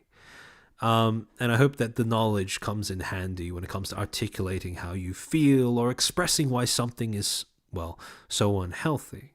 And again, make sure that if you do share this knowledge with other people, you are only doing so with their consent. Because consent matters in more areas than just sex. And it is grossly undervalued in all areas outside of sex. Anyways, let me just set up a raid for somebody. I know that Sayu is going live in about 45 minutes or so. So if you guys don't mind, going into a waiting room and sitting there for a little bit, let me just hold on. Let me just go onto YouTube and make sure that I don't do what I did with Rima last time, where I raided into a waiting room that was for something that was like a few days afterwards. Because now that I'm less cooked, I need to do my due diligence and make sure that I'm actually doing this correctly. Sayu synchronicity. Okay, it is for about 45 minutes from now. But if you guys don't mind being sent into a waiting room, that's where I'm going to be sending you guys. All right. Yep, for 45 more minutes. All right, challenge accepted. If you do want to leave and go do your own thing, that's perfectly fine as well, by the way. Time to YU. Challenge accepted. I mean, actually, I might just talk a little bit more about some of the fanfics. Give you a little bit of foreshadowing as to what's going on. So basically, right, the way that these fanfics were, and this is stuff that I am trying not to I'm trying not to spoil too much stuff, because the last thing I want is for you guys to tune into that and like have to sit through repeated information that I have to go through as well. But essentially, right, like, you know, I mean some of you might have had a similar thing happen to you guys in the past where you've tuned into, like, you know, you start watching VTubers, etc., and this is like what I often find when I see what I often find when I start watching like VTubers, etc., and this is something that other people have made videos on before as well, is that lore seems to be like one of the most routinely underutilized aspects of a VTuber's brand or identity. And this is sometimes like, this is oddly enough, I think it's more prevalent in like corpos and like corpo VTubers than it is in like indie VTubers, because I've seen some indie VTubers go like real ham on like fleshing out their like lore and background. And this is more stuff than just like, you know, I was the son of the Demon King and stuff like that, right? But what I often find is that, and this is the thing with like Face Connect in particular, where I started watching their content, right? I started watching the content. All the creators were like great. I started bouncing around to all the different gens, etc., etc. At this point, like, you know, I've started rotating in and out of different crops of talents and their content. But I think there was an I forget which interview with Sakuna this was, but I think it was I think it might have been the Jelly Sheena AMA that Sakuna did. But one of the AMAs that Sakuna did, where he did talk about how initially when he was first starting on Face Connect, there was he did try to get like actual lore put in place, and actual lore put in place, and he tried to get the talents to have at least a little bit of kayfabe, and which, I mean, like, nowadays doesn't seem to have worked out that well. But when you actually look through some of the lore for the Face Connect talents, right? And Face Connect lore is a little bit of a meme, right? Because I think there was a clip by Hag Enthusiast where Ember was talking about her character introduction on Face Connect's official website being like a one sentence, like, I think to quote her, it was something like, Ember is a virtual fire starter, whatever that means. And that is her only introduction, which is hilarious. But like, yeah, when you actually look through the Face Connect talents as like lore, buyer, whatever, there are some of them that have really interesting themes, really, that have like, you know, possible, like, you know, lore implications, like the whole, like, you know, how their characters are supposed to canonically interact with Phase World and stuff. There are some really interesting dynamics in how that particular how those particular aspects of their lore can play into one another.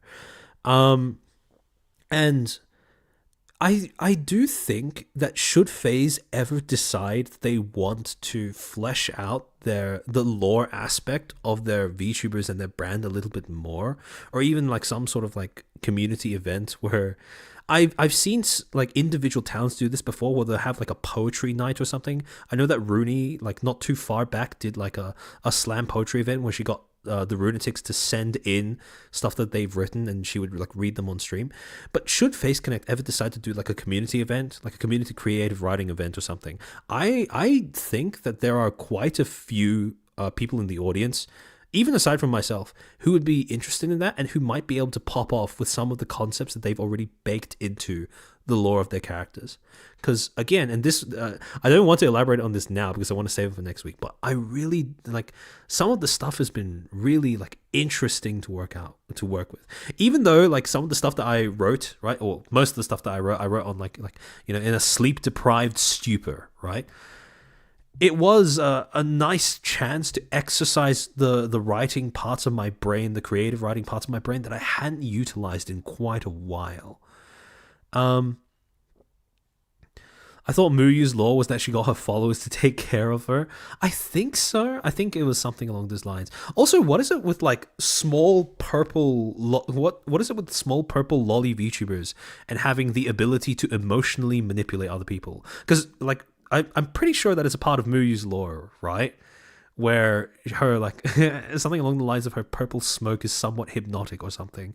But it's also a thing with like Bibu, right, where she's supposed to be like the gem of emotions or something. But yeah, it does seem to be an interesting pattern where the small purple VTubers tend to attract caretakers, just simply by virtue of existing.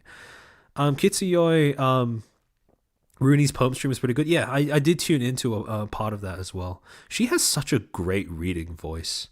Um, I mean, like a lot of Face Connect talents have great voices, but Rooney is a great orator.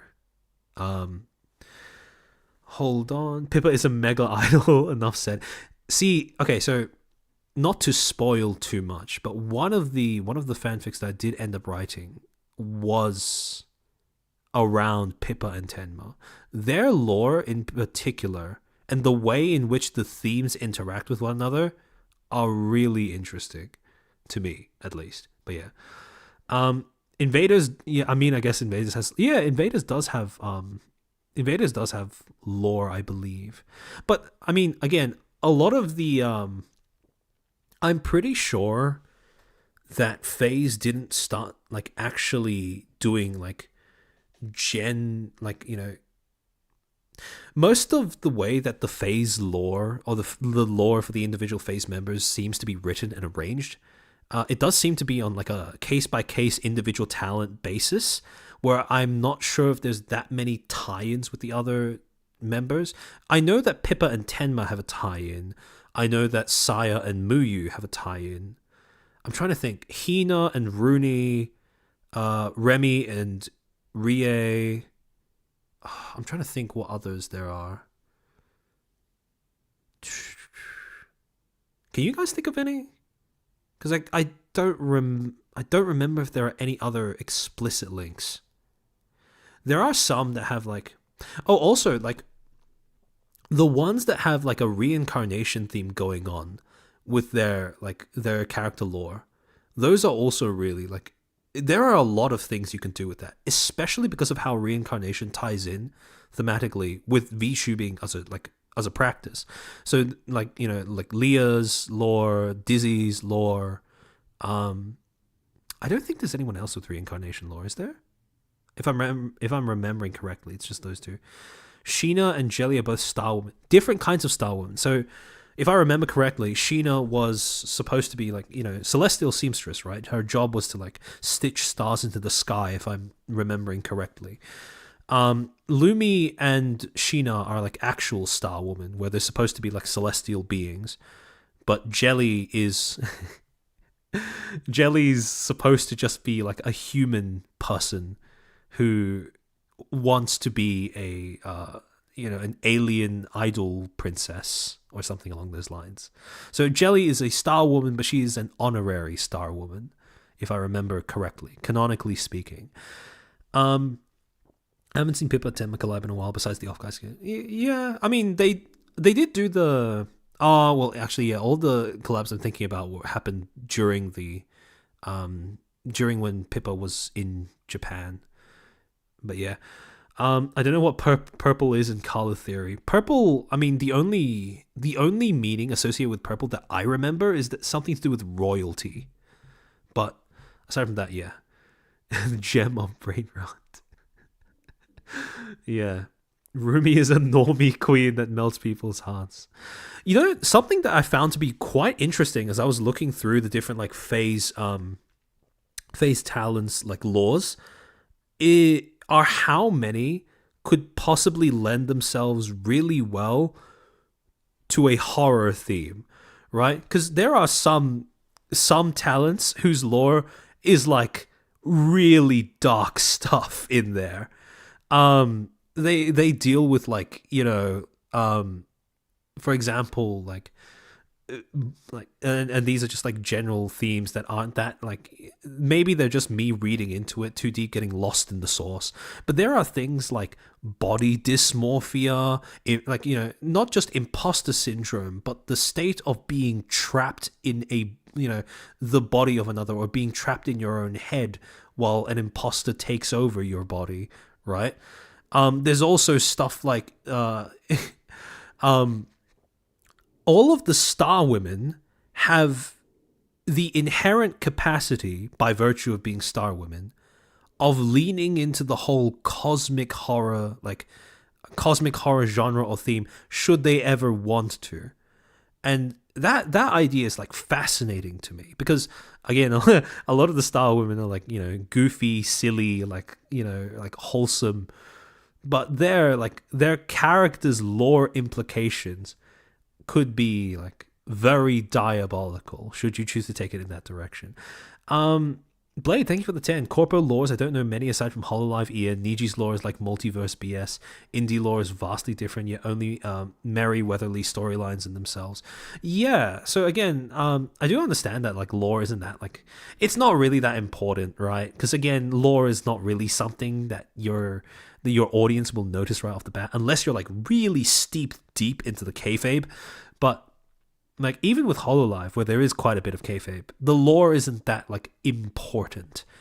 It's more like the character can exist independently of the lore, I suppose, is the way that I would describe it. Because like, for example, with like Fuwawa and Mokoko, right? Like Fuwamoko, they don't really like, the lore isn't that big a part of their content, I suppose. It's just the kayfabe.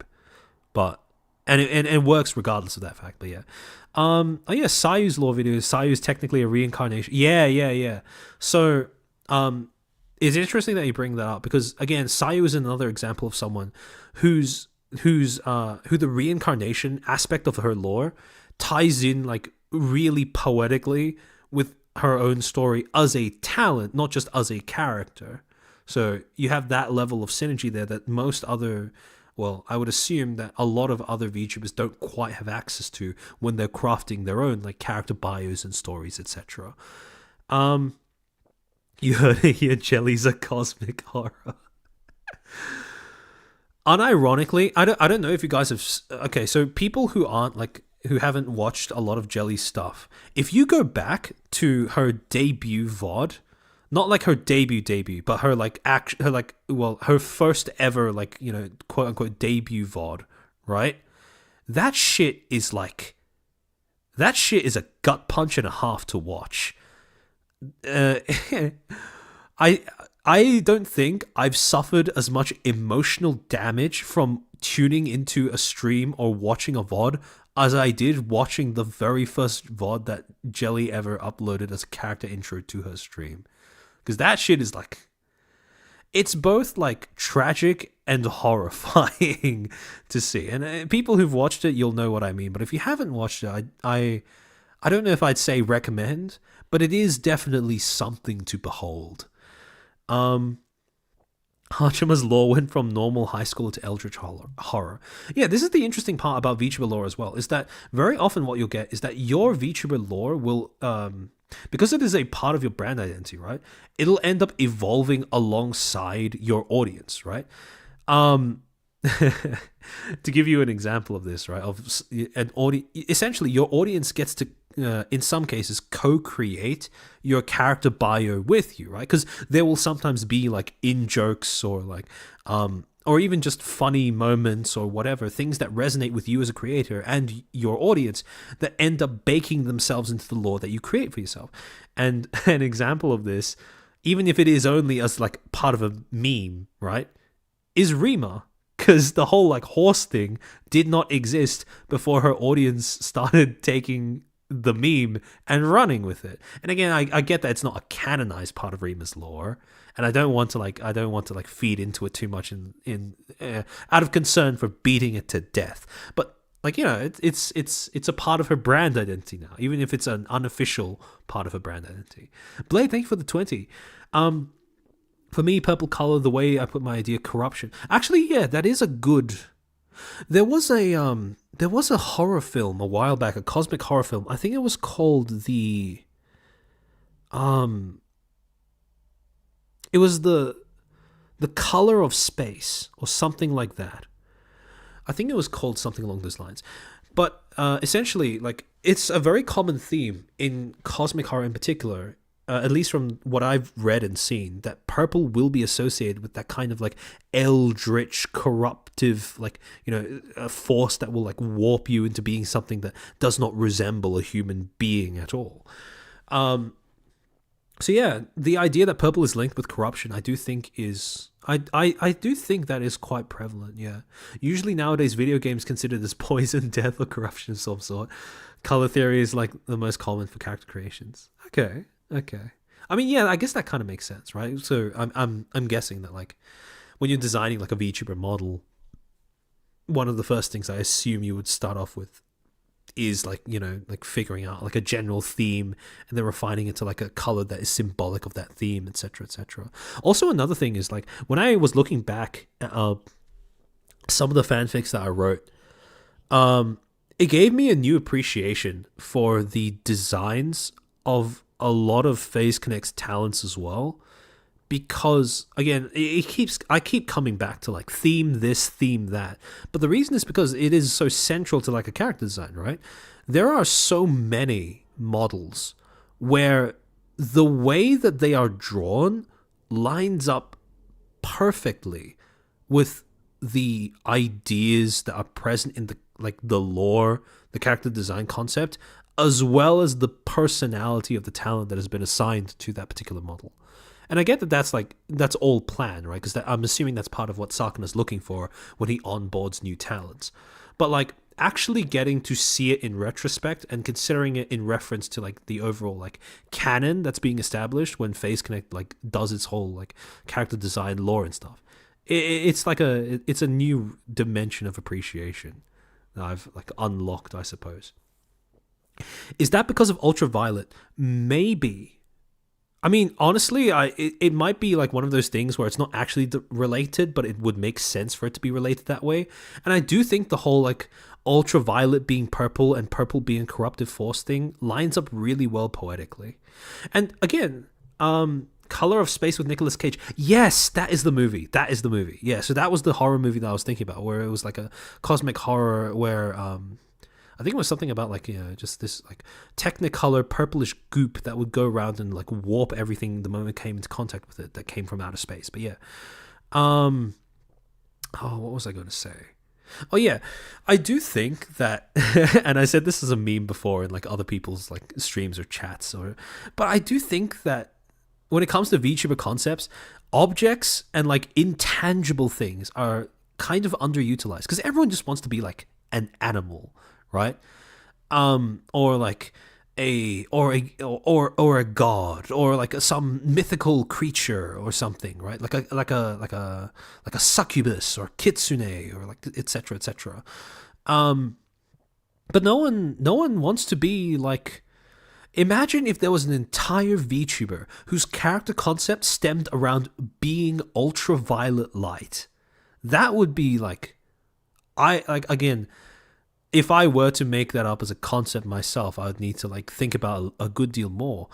But just seeing what people might come up with when trying to create like an embodiment of like, for example, ultraviolet light, or I don't know, like or surface tension on water, like, you know, all of that kind of stuff, like these concepts that we wouldn't associate with people, I feel like they would make for such interesting VTubers. And also just things like objects, right? Like recently we had like a Tenga collab with Kason, where they gave her like a whole like, you know, Gundam-esque model to use. But just imagine if Tenga made their own VTuber, the same way that Opera GX has their own VTuber. Imagine like, well, I'm like, you know, eventually I will be debuting a chair VTuber model, which has already been made. It's just sitting there waiting for me to use it. But like, imagine like I don't know, like like a garden hose VTuber, or like a spray bottle VTuber, etc., etc. Hard to conceptualize, but that's the fun, right? Because there are so many different directions you can take with it. You can either take with it, you know, for example, let's just look at like I mean, we'll go with ultraviolet light because that was the first one that was mentioned, right? There are so many parts of ultraviolet light that you could lean into thematically. You can lean into like the destructive, corruptive side of ultraviolet light. You can lean into the side where it's like something that can only be seen when you look at it, on a certain spectrum. This thing of being invisible but tangible, right? You could lean into it as something that is like inherently life giving, but also like kind of like also has like a dark side to it, etc., right? One of the most interesting skin cancer ads that I've recently seen when I went to see a movie, I think this was The Boy and the Heron when that came out. When I went to see that particular movie, there was an ad that was playing in the theaters where it was metaphorically conveying the idea of what ultraviolet light does to you when you stand in the sun by conceptualizing it in the form of invisible arrows or see-through arrows raining down from the sky and embedding themselves in your skin. And seeing that visualization for the first time was like, I mean, it's by no means an original metaphor, but actually seeing it get visualized was like, it was engaging. It tickled a part of my brain that I didn't quite that hadn't been tickled before. And I do think that designing like an entire VTuber concept around these kinds of things would accomplish something similar, right? Where for example, if you wanted to like think about how that particular theme of like something that is both life-giving and corruptive could be converted into a physical like artistic design feature. I mean, let's say for example, you could play around with even if you just look at the silhouette, right? With ultraviolet light, do you go with like a spiky, a spiky silhouette that has a lot of like sharp edges, for example? Or do you go with something, if you lean into the more invisible, subtle aspect of it, do you go for more like flowy curves? In the way that the silhouette is designed, in the way that the clothing is designed, etc. So again, there's a lot of different aspects that you can lean into if you are going to be designing a character concept or an aesthetic for a VTuber that isn't something humanoid or like a mythical creature or like a normal creature, right? These like intangible things, I do feel like they would make for pretty interesting concepts. There's VTubers like that for sure. It's just sad they don't get as much traction or recognition. There's a guy called Lampart I found on Twitch, and he's literally just a desk lamp. Hey, I mean, like, yeah, to be fair, right? Like, when it comes to like getting attention and recognition, we kind of have to we have to grind that out ourselves, right?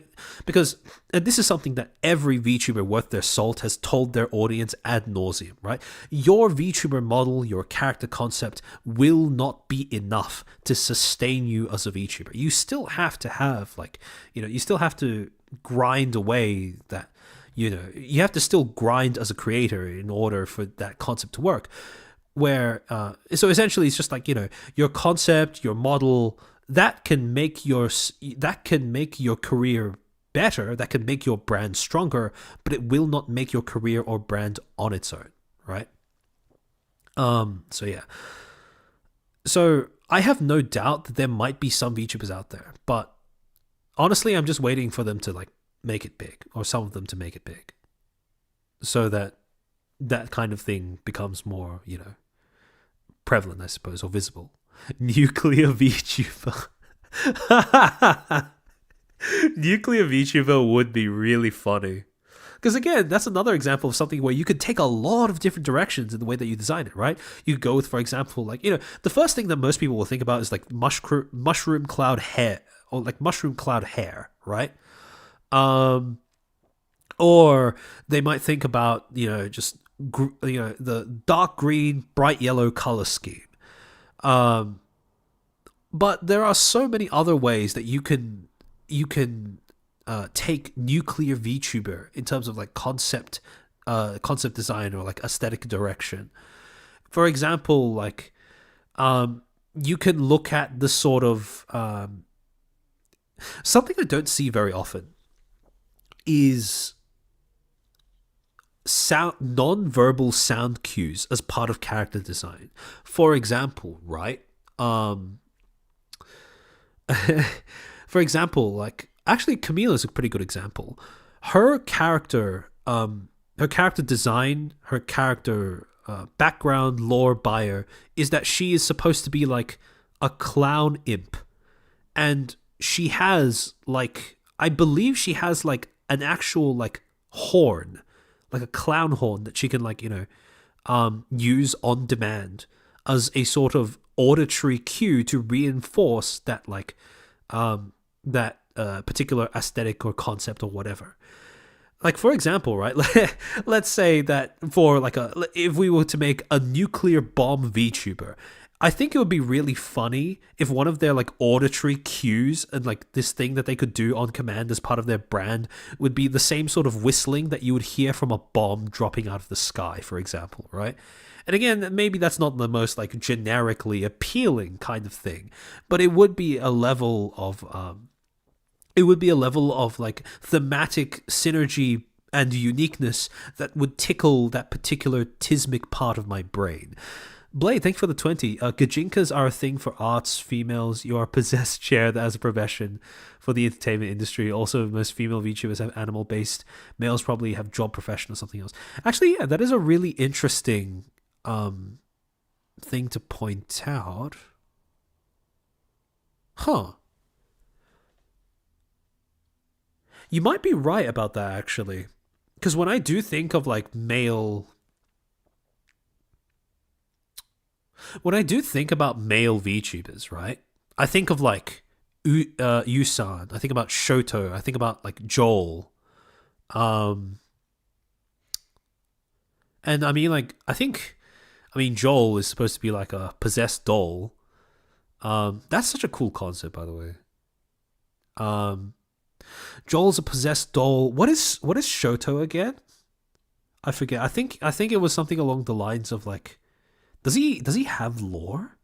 I know that Usan is supposed to be like canonically and in real life, like an artist trying to get their voice out into the world. But all of Niji's males were profession based. Ah, okay, yeah. Wait, so you can see you can succeed as a male VTuber? Yeah, I mean, I think. Okay, so the thing is with VTubers, right? And again, because of the fact that VTubing is an industry, different demographics will end up succeeding at different rates and paces and at different times.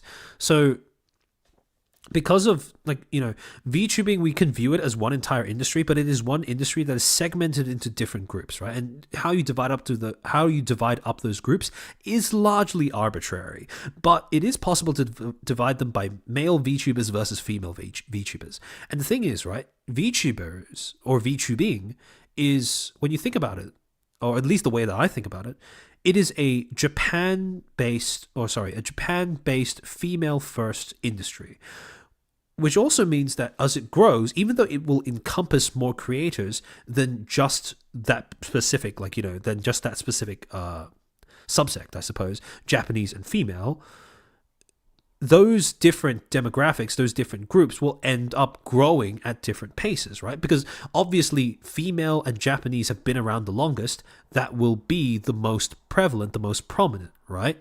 And that is largely the most successful. When we think about VTubers, we will probably think about HoloLive. And when we think about HoloLive, we will probably think about HoloLive, not Holo Stars. But I do believe that in the future, even though male VTubers and their success isn't that it's not that central right now, I do think it'll evolve to that. It'll evolve to the point where they're like roughly equal. It will just take more time. So right now, I don't think male VTubers, it's a bit of a meme still, like you can succeed as a male VTuber.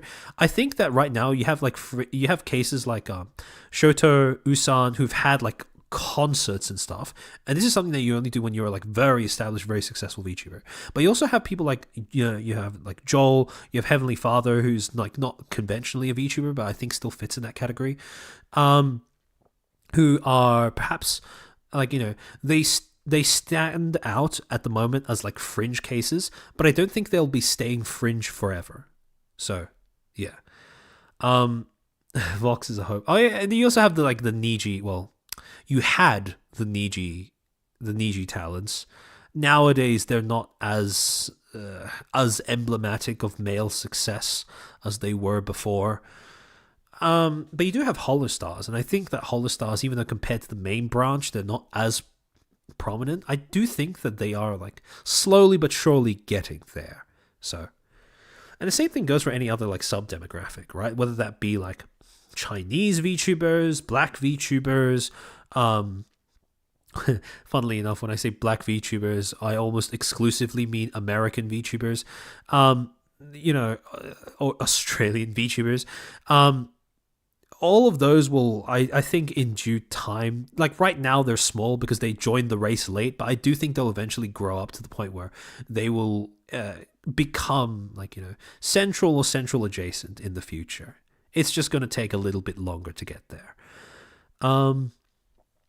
Aside from Vox Akuma, who's a demon, yeah, I think Vox is, well. Even then, isn't Vox supposed to be like a warrior or something, which is still an occupation? I know that the the quote unquote samurai outfit was a bit of a meme, but I think that was a part of his lore, that he was supposed to be like a demon warrior or something. When you go into anime, the most interesting character traits were female. When talking in the male side characters, they were usually called their profession. I mean, a lot of male characters in anime are self-insert characters, so they automatically become a little bit bland by default, right? Heavenly Father, he walked in both the virtual and the flesh, and yet still no maidens. Yeah. I mean, would you actually? I'm curious about this. Would you guys class Russian Badger as a VTuber? Very curious to see what you guys think about that. Shibata Whisper Academia books or ASMR. I do need to. Maybe for the chill stream, either next month or the month afterwards. Actually, I should probably set that as a goal, a sub goal or something. When we hit 10k, when we hit 10k subs, whenever that is, I will do semi-ironic ASMR and give you guys options to choose from as to what I end up reading. Oh yeah, he's a mafia guy. Yeah, Vox is supposed to be a mafia guy or something. YouTuber, Who Boy, I don't think so. Russian Badger, not really. Okay, interesting. South Slider, thank you for the 5. Technically, Russian Badger is a VTuber who used full body mocap and is video focused instead of stream focused. Yeah, that's the thing, right? Because again, if you are a VTuber and your main content are videos, and you don't use your face but you use a model to represent yourself instead, isn't that technically still a virtual YouTuber? But again, I get that he doesn't fit the definition of VTuber as it originates from Japan and stuff. I do think though that Russian Badger is VTuber adjacent. It's the Western version of it before it was dubbed VTubing, I suppose. Never heard of Russian Badger. Oh, interesting. So Russian Badger is basically he's a guy who makes really in-depth videos, sometimes video essays about video games, and he basically films everything in mocap with a crew that also helps him with bits in mocap, which is part of what makes his content really unique. I legit clicked my super chat the moment you asked the question. That's next level psychic synergy. South Side Slider. Mafia is Luca. Oh, okay. Thanks for correcting me, Azahara. Yeah. Okay, so yeah, Luca's Mafia. I forget. I forgot what Vox is. I never really got into the Niji lore thing, to be completely honest. Actually, oddly enough, I think the thing that made me interested in phase lore is the fact that they don't have kayfabe as a very central part of their characteristic. Because I think I gravitate only towards one or the other. Either the VTuber is kayfabed and I I engage with that part of their character, or the VTuber doesn't use kayfabe and I end up engaging with the lore that the kayfabe is supposedly supposed to be based off of. So, yeah. Actually, now that I say that out loud, I've realized that might be it, actually. Because the thing about Niji's VTubers, because before the whole before February of this year, I did watch the occasional clip or two, and the things that I found engaging was I did find quite a few where the lore was it was kind of cringy, kind of campy, but it was It did play into like some of the kayfabe of their characters a little bit, I think, and that did like appeal to me like a little bit, but for the most part, I didn't find their lore to be like as engaging, or I didn't deep dive into their lore as much as I did for FaZe. But yeah, actually, Hololive might be a better contrast because with Hololive, I dig the kayfabe for a lot of their VTubers, like for Moko, like Bibu, like I'm only thinking of Advent at the moment because that's pretty much what I've been consuming most of the time. Yeah, I've been like digging the kayfabe aspect, but I haven't really been interested in the lore. It's like the complete opposite with FaZe, which is like, I don't know. Now that I've realized that that's a thing I'm doing unconsciously, it's pretty interesting to me. But yeah, Gmod VTuber. That's a good way of describing Russian Badger, actually. Gmod VTuber. Everyone forgets the video-centric VTubing originally was. Yeah, yeah. I mean, video creation in general is like generally going to be to some degree. It's harder to do than streaming, which is why I think streaming is more like prevalent in terms of both like, you know, the kind of content that's produced and the way that people like view VTubers in general. So yeah, Lucy Pyre. Oh yeah. Lucy Pyre is a great example actually, where she was originally only pre-recorded video and she started streaming later, I believe. But yeah, I mean, the way that I started watching Lucy's stuff was I first found her stuff by watching an Asmongold reaction to it, one of her videos. And then I went onto her channel and started watching her stuff. I think I said this in a previous stream, but her stuff is like, it's got that just the right balance of like being like, you know, like degenerate meme content, but also being educational. And it's balanced in a way that makes it basically crack cocaine for me. So I basically worked through like at least like a third of her entire catalog within the span of like 2 days because I was just binge watching all of her like video essays and stuff. But yeah, her stuff is great. And then only afterwards did I start watching like clips of like her streams. I don't think I've watched like a single like VOD yet though. From what I've heard, she's a little different to the way that she presents herself like in her streams, the way that she is in her videos, but that's to be expected. Yeah. I mean, VTubing started as pre-recorded skits. Yeah, exactly. I remember her from Final Fantasy, from the Ravencroft family. Heard of Lucy Pyre from a shoutout by Misshapen Chair. Huh, wait, so you didn't know Lucy Pyre before I started talking about her? She is, Lucy does the rounds in VTubing, in the VTubing space. Actually, I really recommend her channel if you're interested in the stuff that I talk about, because whereas I talk about things from like a media perspective, right? When I talk about things like in terms of how the platforms are used, like the media theory behind why certain people engage with certain things in a certain way, it goes hand in hand with social sciences, with other aspects of the social sciences, specifically psychology. And Lucy has a lot of videos where she's basically just breaking down in a really digestible format, like some of the concepts. Because if I'm remembering this correctly, she is like an actual graduated like psych major, where she breaks down a lot of like concepts that you are taught in psych. A lot of like just basic social sciences stuff mixed in with a few like, you know, specific applications to case studies from like various parts of the internet. But yeah, her stuff is a really good compliment to whatever it is I'm talking about. Oh no, Misshapen Chair is a different VTuber. Okay. I need to look them up. I need to know I need to find every other chair VTuber just to understand like what this niche is shaping up to be. All people code change, but yeah. Her clips have been surprisingly high reach. I mean, she's a very clippable content creator, so it makes sense. It makes sense. Seeing Lucy collaborating with Philly and then seeing how she acted when she wasn't toning it down and realizing she was toning it down was incredible. Yeah. Seeing Lucy go full pyre is quite a sight to behold. Gotta love how VTubers on average more academically adept than their viewers. There are so many VTubers that have like a properly fleshed out background in academia. Like, if I remember correctly, Sheena was like a tech bro. I'm pretty sure she had a hand in inventing like some feature of like people's sat navs that they have in their cars or something before she became a VTuber, which is crazy. Like Sheena in particular has like an insane career progression. Because I think at some point she brought up the fact that she was like she was at some point an import model, and then from there she became like a tech bro, a tech lead, if I remember correctly, and then she became a VTuber. Like that is pure schizophrenia when it comes to career progression.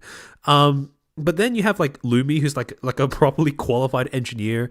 You have Clear and Maker, who are like I believe Cleo is a professor. I know that. I believe that Maker maybe professor, teacher, tutor. I'm not quite sure which one, but definitely one of those. You also have like again, like mentioned, like Lucy. I know Savvy also has a background in psychology, although I'm not sure if she's like a major. Or sorry, I'm not sure if she's like graduated. If I remember correctly, I think she brought up that she was still studying it. But yeah, like there are a lot of VTubers. I think Pecora is like a properly trained like school teacher or something. I think someone brought that up in chat like in a previous stream. But yeah, Lumi has 2 masters and is going for a 3rd one. Yeah. That is insane to me. But the sheer amount of like Sheena worked for Tesla? Wait, actually? Damn, what the hell?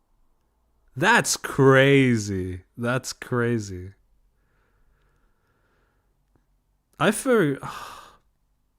yeah, I knew that she worked in I knew from one of the clips that I remember who clipped it. I think it was it might have been Tachi.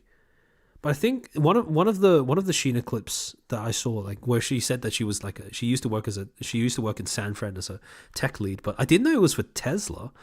Blaze, thank you for the 20. Hollow EN law is quite interesting. Myth is concept. Hollow hope promise is the gods or aspect of the gods. Oh, okay. Advent are like the criminal of the underworld. Justice is the police. After Advent, character law very different.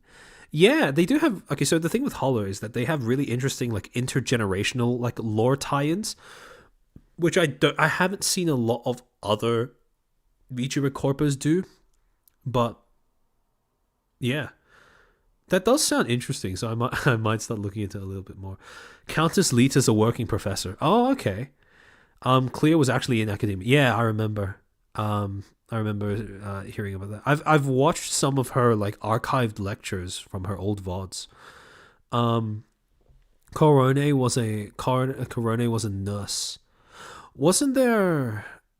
I swear, nurse. Like, out of all of the professions, nurse and teacher are 2 of the most prevalent trades that I've heard of VTubers having prior to becoming VTubers. But yeah. Luna just casually knows several programming languages. I know that Jelly is also like a properly qualified, or at least a graduated engineer. I'm trying to think. Tenma is like a working like office lady. I'm trying to think. There are so many VTubers that are like. I know that Dizzy has a background in like actual like management as well. Yeah, there are so many that are like formally qualified, which is like kind of funny. I know that Iron Mouse was an opera singer as well, so all of these like really hyper specialized professions and trades. Yeah, Pecora is certified kindergarten teacher. Juniper has a paralegal degree. Damn. Okay. Teaching a classroom management gives you... Yeah, because here's the thing, right? Teaching, like, being a teacher preps you for so many, like... It gives you so many of the same skills that you would need to be a content creator and, like, interact with an audience, right? Actually, and this is a tip that I want to share with you guys in particular when it comes to, like, Twitter, right? If you use Twitter, generally the way that I view Twitter is the same way that I would view a class of rowdy children, where, like, in any moment when you, like, say something or try to communicate anything, if you want to start a discussion, right? If you address the classroom in general, generally you'll have a combination of like, you know, the kids who are generally trying to make an effort to engage with what it is you're saying. And those will usually also be the kids who are the most quiet, the least likely to pipe up and speak. They'll probably be the ones to just put up their hand and wait for you to address them before responding, right? These are people who actually engage with what you're saying in good faith. And then you'll have some people that are just trying to make a joke or be funny, right? You have the class clowns. Those are the people that you only ever address or acknowledge when they say something that you actually find funny as well. And then you have all the ones that are just trying to attention seek, or they just want to, that are making a fool of themselves, wanting to provoke you because they haven't been shown enough love at home, etc., etc. Those are the kids that you ignore, right? You only engage with the ones that are either funny to you or generally trying to engage with what it is you're saying. Because if you get too hung up on the rowdy kids, then the whole class grinds to a standstill. And it's thinking about Twitter like that has made it a lot easier for me to conceptualize how I interact with other people on that platform. But yeah, nurses and teachers are criminally underpaid. It's easier to make the leap to full-time VTubing. Yeah, I can see that as well. Twitter is the unruly lunchroom. Yeah, exactly. Generally speaking, right? I know that there are a lot of minors on Twitter, but Twitter is a platform that is incentivized to, it encourages everyone to act like a child. So if you treat Twitter like you are addressing a classroom full of, unruly children, I think that is a lot easier way of conceptualizing it than just, using it without a second thought. Honestly, not the straight. We are in a media class with an armchair for a teacher. Honestly, not the strangest teacher I've had. I'm glad to hear that. It's a culture thing. Teachers, nurses are female-oriented careers in Asian societies. Yeah. Actually, yeah, that kind of makes sense as well. My biology teacher told me to drop out because she considered me a waste of resources. Holy shit. I mean, I'm assuming that you weren't making a mess of her class or anything, but generally that is not what you wanted to be saying to a kid as a teacher. Don't be condescending. Everyone hates that. Yeah. I mean, again, it's more if you don't like how someone's engaging with your thing, just don't engage with them, right?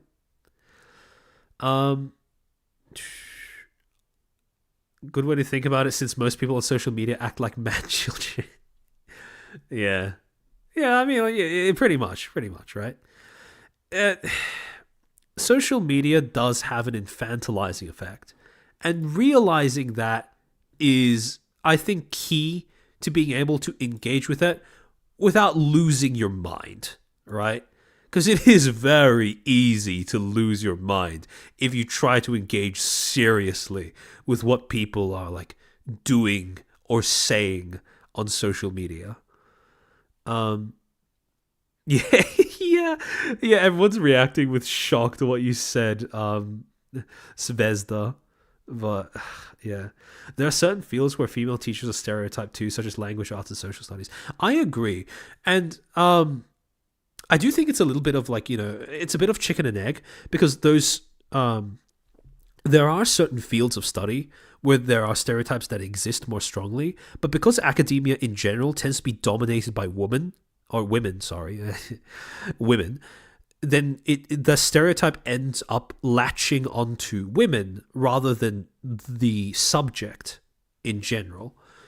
Social sciences is actually a really good example of that, because with arts and social sciences, and this is actually a stereotype that has some basis, where a lot of social science graduates, students, teachers, etc., exhibit some sense or some sort of ivory tower syndrome, where there is too much of an idealistic separation between reality and what people are being taught.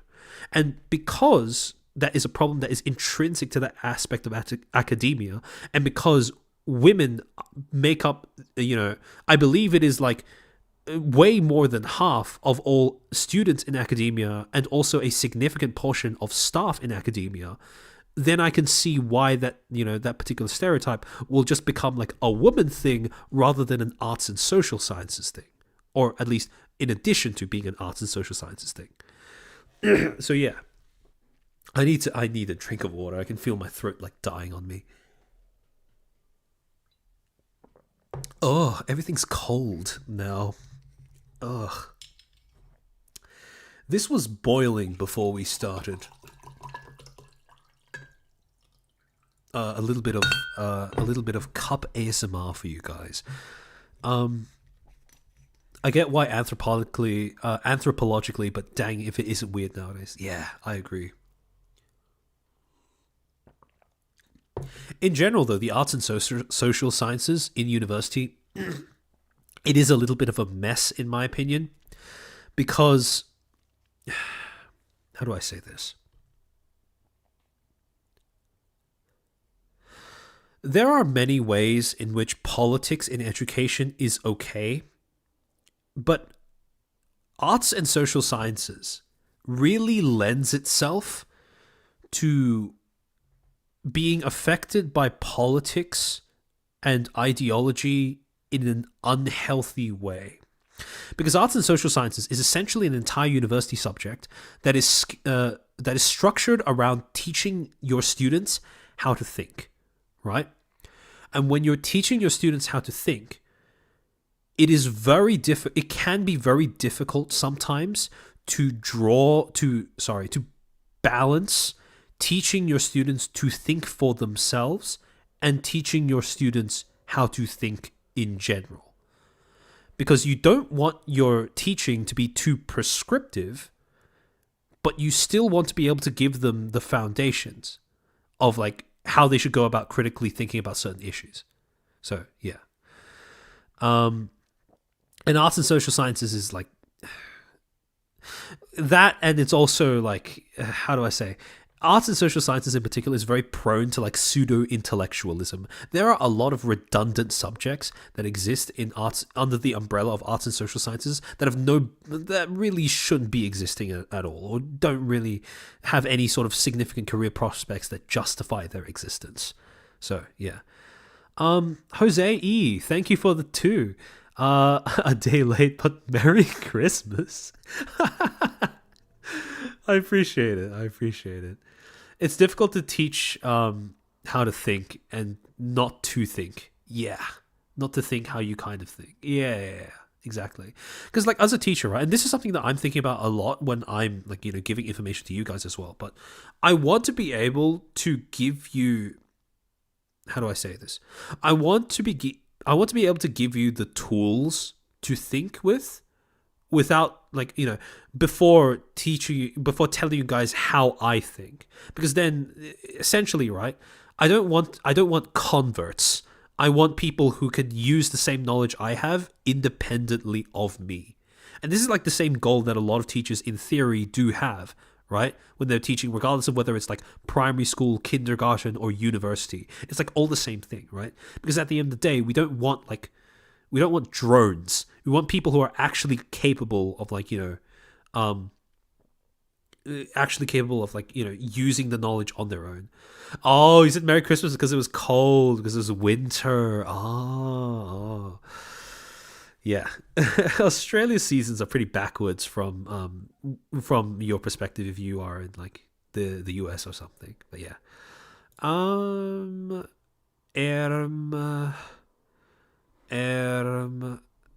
Has Sayu started stream? Oh, she's a little bit late because of jet lag.